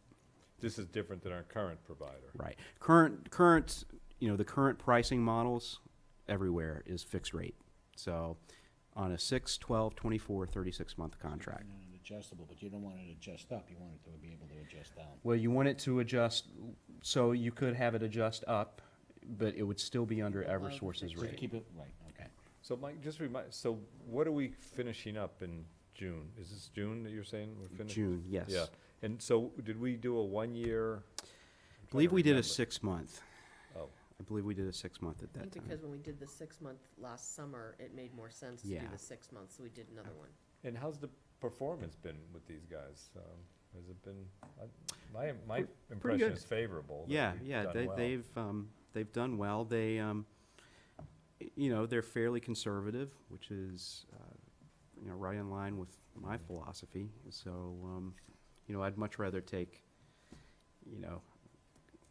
0.2 of a penny off that's, pretty guaranteed, as opposed to maybe risking 0.4 of a penny and, but being upside down maybe one, it's math, but yeah, I think they've done a good job. So, All right, so you're gonna go out we're going out to bid, yes. and, we'll see Let what you we know get. how that goes. Yeah, that'd be a good one to review. Well, while we're talking about energy, how's the return from Amoresco with the solar panels up at the high school and at the other schools? Pretty good. So we had some issues with timing in terms of the credits versus the payments. And once we worked that out, when we started seeing how it was performing, it's pretty well. Really looking forward to the House Street landfill getting on. What's the being date turned on that? Do we, End of May is when, and I think we'll probably do something public, some kind of ceremony. Ceremony. So- Yeah, sure. And They, Speaking of the House Street landfill, were the issues with regard to the berm and the trees and the screening, and is that all addressed? I haven't been up there in a long time. our watchdog is saying it's in progress. I know they have started installing the trees and everything, so I believe they had a delivery from, I believe they were getting their stuff from Weston Nurseries, so they had one delivery, they're getting another. I believe I'd CC'd the board on I think I remember something seeing that. that just kind of gave their timeline on what they're doing. So that'll be good. And we're looking at a good amount of credits for that as well, so. Now, is that money put into the general fund budget item, or is that something that's put into another line? So what you'll see essentially is the utility lines in the budget go down. So Okay. just like when we went to the LED streetlights, Yep. that line item used to be $80,000. Now it's around 40. And our utility lines under facilities in the budget used to be 250,000. It's now around 210, 220. We were able to drop it down to 200. It's crept up a little bit. That includes gas in addition to electricity. It's not bad. So, yeah, not bad. Thank you. You're welcome. And then last on my report is just a update on the state budget process. Most of you, I believe all of you got notified, or were notified, that the Senate Ways and Means budget was passed. Senator Spilka was very kind enough to send out an update as to, what she was able to secure in that budget. And just to run down just the list, we're looking at a Chapter 70 education aid increase of $103,757, pretty much in line with what our estimates were going to be. Our unrestricted general government aid, an increase of $47,200, again, in line with what we were looking into and expectations. There's also a couple earmarks, for lack of a better term, that were included. First is $300,000 for the Ashland schools. I think this is like the third year Senator Spilka has been able to secure that, so very beneficial for our school department. This year, we also were able to secure $30,000 for the new dementia-friendly program, so some of the implementation measures that you're discussing in that group, we'll hopefully have some funds to do that with. And then also $30,000 for a substance abuse peer recovery program. Now, this is something that Jen and Jennifer Wolfing and the Human Services team kind of came up with, and it's a program to pair up peer recovery coaches with people who might need substance abuse or have substance abuse issues. Anything you want to elaborate on? Sure, so this would allow us to, thank you. So this would allow us to broaden our ability to reach out to folks that are dealing with addiction, not just opioid addiction, but any substance abuse addiction. And what I'm hoping is that we can use this funding to not only target folks that have already overdosed, but then also figure out a way to intervene in on the continuum of addiction, much closer to where we're actually working on secondary prevention or intervention. Working with, and studies show that working with peer recovery coaches actually has a much a better return than sort of just pairing people with social workers or in-house detox. So that will allow us to do a longer-term project with them. So we're looking at what other towns are doing and then hopefully replicate and build upon that. So that's certainly positive for us. And then finally, I want to point out that in the Senate Ways and Means budget, there's actually $50,000 for the Metro West Veterans Service District that we are a part of with the towns of Holliston, Hopkinton, and Medway. And that is specifically to provide direct emergency financial assistance for veterans who are in need. Most of you know we have those, the Chapter 118 benefits, other benefits afforded our military personnel. This, gives us, this is a little bit more flexible and a little bit more, this lets us target, I think, a few more acute issues that crop up during the year for some of our veterans, so. Yeah, there was another one you just mentioned earlier. I'm trying to remember now. There was another. So there was the $50,000 from Representative Lewis in the House, budget. Oh, that's the House So- budget, okay. So I just, how did these, like, how were these various earmarks come about? Were they as a result of a request that we made? So, How did, so typically what happens is, either the senator or the senator's office will, reach out and basically say, so these are some of the these are looking like the things that are, the types of things that are getting funded, getting through. Right now, it seems to be human services related and veteran related things. Now, the senator and also the representative also have, basically the lists of some of the capital projects that we're working on. So things like the public safety building, things like the Upper Charles Trail, things, like downtown. So those are all, those don't necessarily come through in the budget. They come through in things like bond bills and capital Right. plans and stuff. so it sounds like, I mean, it seems like sometime around, I'm thinking, is this like, is February a good time period to kind of, like, when does, I'm just thinking in terms of our schedule, maybe, I don't know, January, February would be a good time to set aside kind of a session to think about what are our asks, or what are our priorities, or respond to maybe something from, Jack or Senator Spilka, in terms of our own priorities, or having a discussion. Is that a good timing? Is that a good Yeah, time I think to it would be good, about maybe that? even a little bit earlier in January and kind of time it a little bit more with the budget. Yeah. But it would be good to have that discussion, and so usually the way this happens is sometimes it happens very, very quickly. Yeah. There's an opportunity that presents itself, a call gets made, and, Yeah. you have a conversation, and it happens sometimes in the span of an afternoon. But it would be great to have that conversation, and so I have a clear sense of what the board's priorities are and what you want to do moving forward as a board. I think So that let's- would help. Let's keep that in mind then. It'd be good to have discussion of priorities, and so, if you get something quick, you can maybe send out an email to get people's response, without meeting, of course, but, yeah. Well, we have to be careful of that. Yeah. And I think that's why having a discussion beforehand Sure. on an agenda, and so that way I can take that information and Great. have it in the Rolodex that. All right, thank you, Michael. So Thanks. the budget is, it's all basically good news, but we were able to project, even with the increase, we're pretty close on our projections. Very good, okay. No Well, the- additional chapter 90s, huh?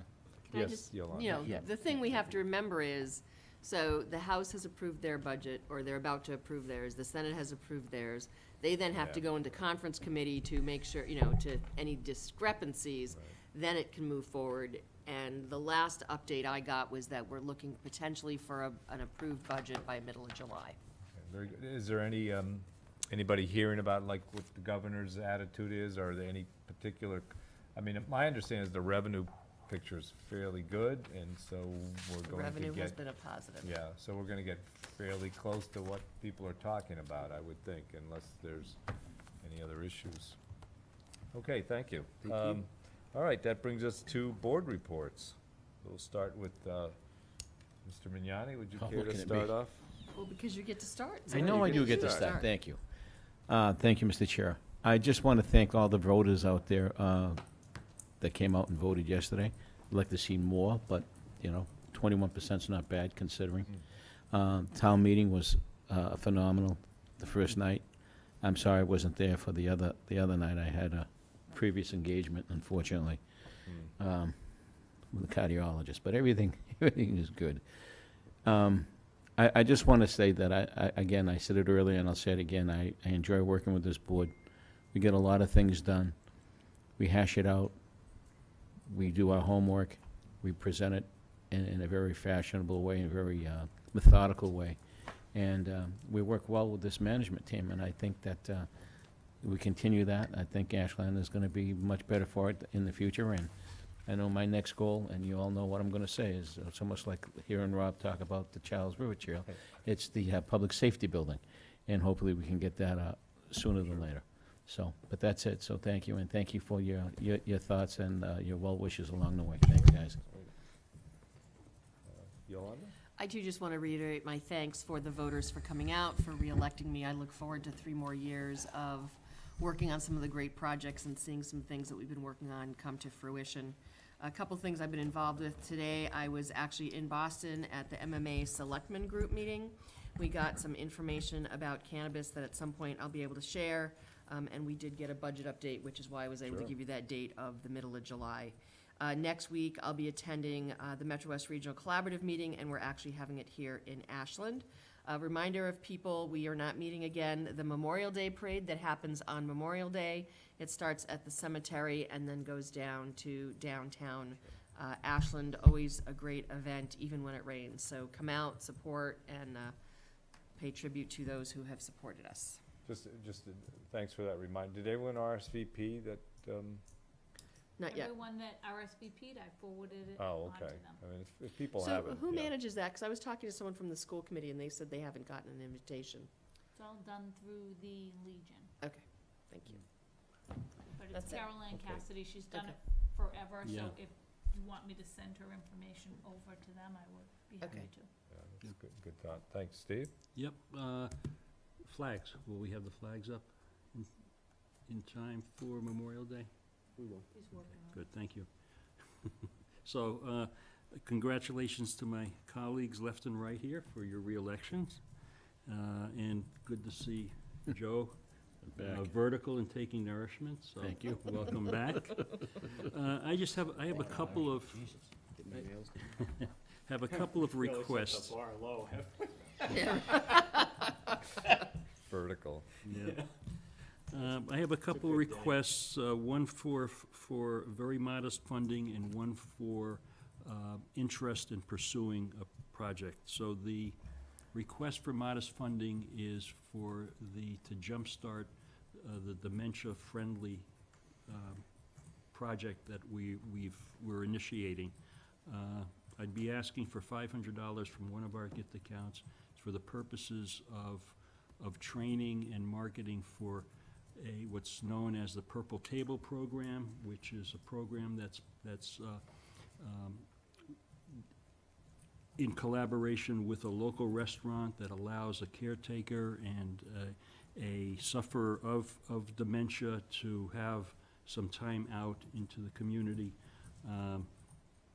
So I would ask that, despite the fact that we have the money that's earmarked, we may or may not get that.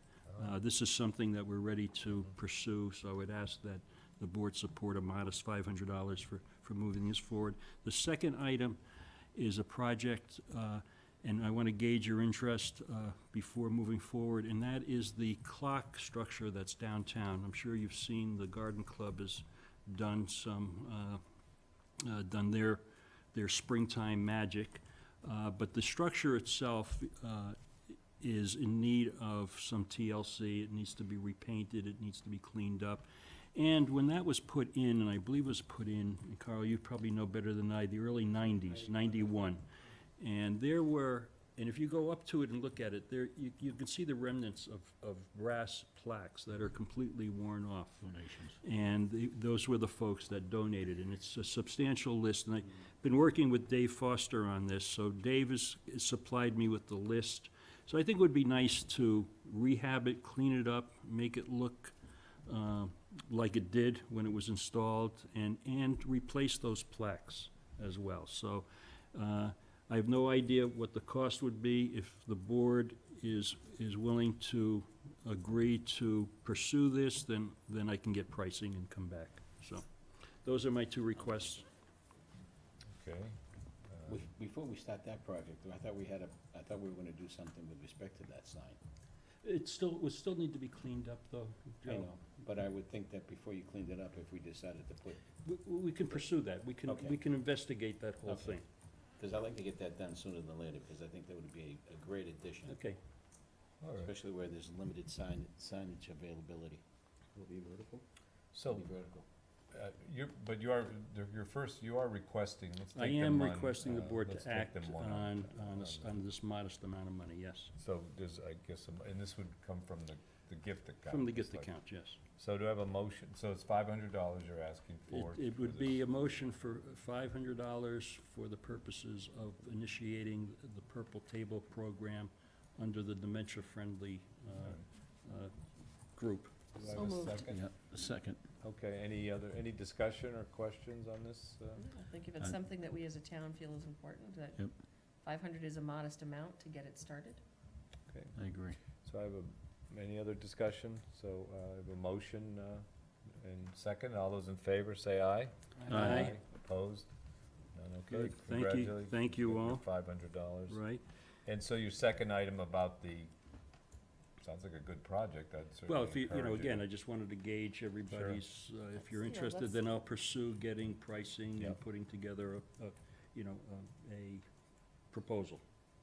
I remember when that was put in, that's, So did I. okay, well, thanks, Steve. Is Yeah, that, I think you can, get some pricing and Okay. see what it would do, is there some of it that we can do ourselves? I mean, not obviously the brass plates, but, yeah, let's, at least look at it. I know we are talking about other signage as well. I don't know if it'll be there or someplace else, but, Okay, well, that's fine. I can, put together a proposal and we'll see what we're dealing with, including the totality of it. Right. All right, appreciate it, Steve. Yep. Okay, thank you. Thank Carl? you. Thanks, Rob. I'd just like to reiterate my comments early on in the evening about town meeting. Thank you to the people that participated, the people that made it run. It's a lot of work for everyone, and it's appreciated. I also want to, one of the issues, obviously, was the purchase of the Valentine Estate, and I wanted to thank all of my colleagues here at the table, because that was a difficult thing to work through, and a time-consuming thing to work through, and a complicated thing to work through. And we weren't all on the same page every day. But to Joe's point, we had a lot of discussion, we had a lot of back and forth, and we had a lot of public input, which I thought was very important, which was really the driving force for me, was to have a public discussion about that property. And so I think we all landed on the same page at the end, brought it to the people, and so thank you to all of you for being patient and for participating in that discussion. And then finally, we are at long last going to dedicate McGill Square, which was something that I was not on the board when that was originally voted on, but it's the area in front of Mexico City up at Summer Street and Cherry Street, which was the former homestead of the McGill family, who had, among other things, 5 sons in World War II at the same time. And we're finally going to dedicate that on Saturday, rain or shine. And so we can finally cross that one off the list, and hopefully you can all attend, and and WACA will be there. good. I've gotten confirmation. And so thank you all for your participation in that. I know it's been a long time coming, but we're finally near the end.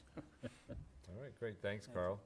And I also just wanted to, thank the voters of Ashland for supporting me in my reelection, and also all the people that came out and participated both at town meeting and at the town election. I have been telling people I have felt a little guilty in all the things we piled on people to get through, both at town meeting and at the town election, in terms of their time and the kind of effort they needed to make to educate themselves on the issues.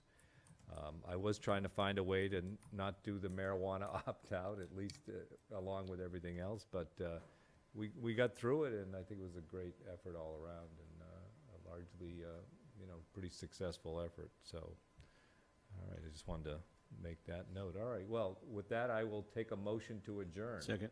So moved. Wait a minute. Reverse those two. So moved. All right, all those in favor of adjourning? I mean, I Aye. couldn't be Preston, aye. Thank you all. You gotta wait for me to say so moved.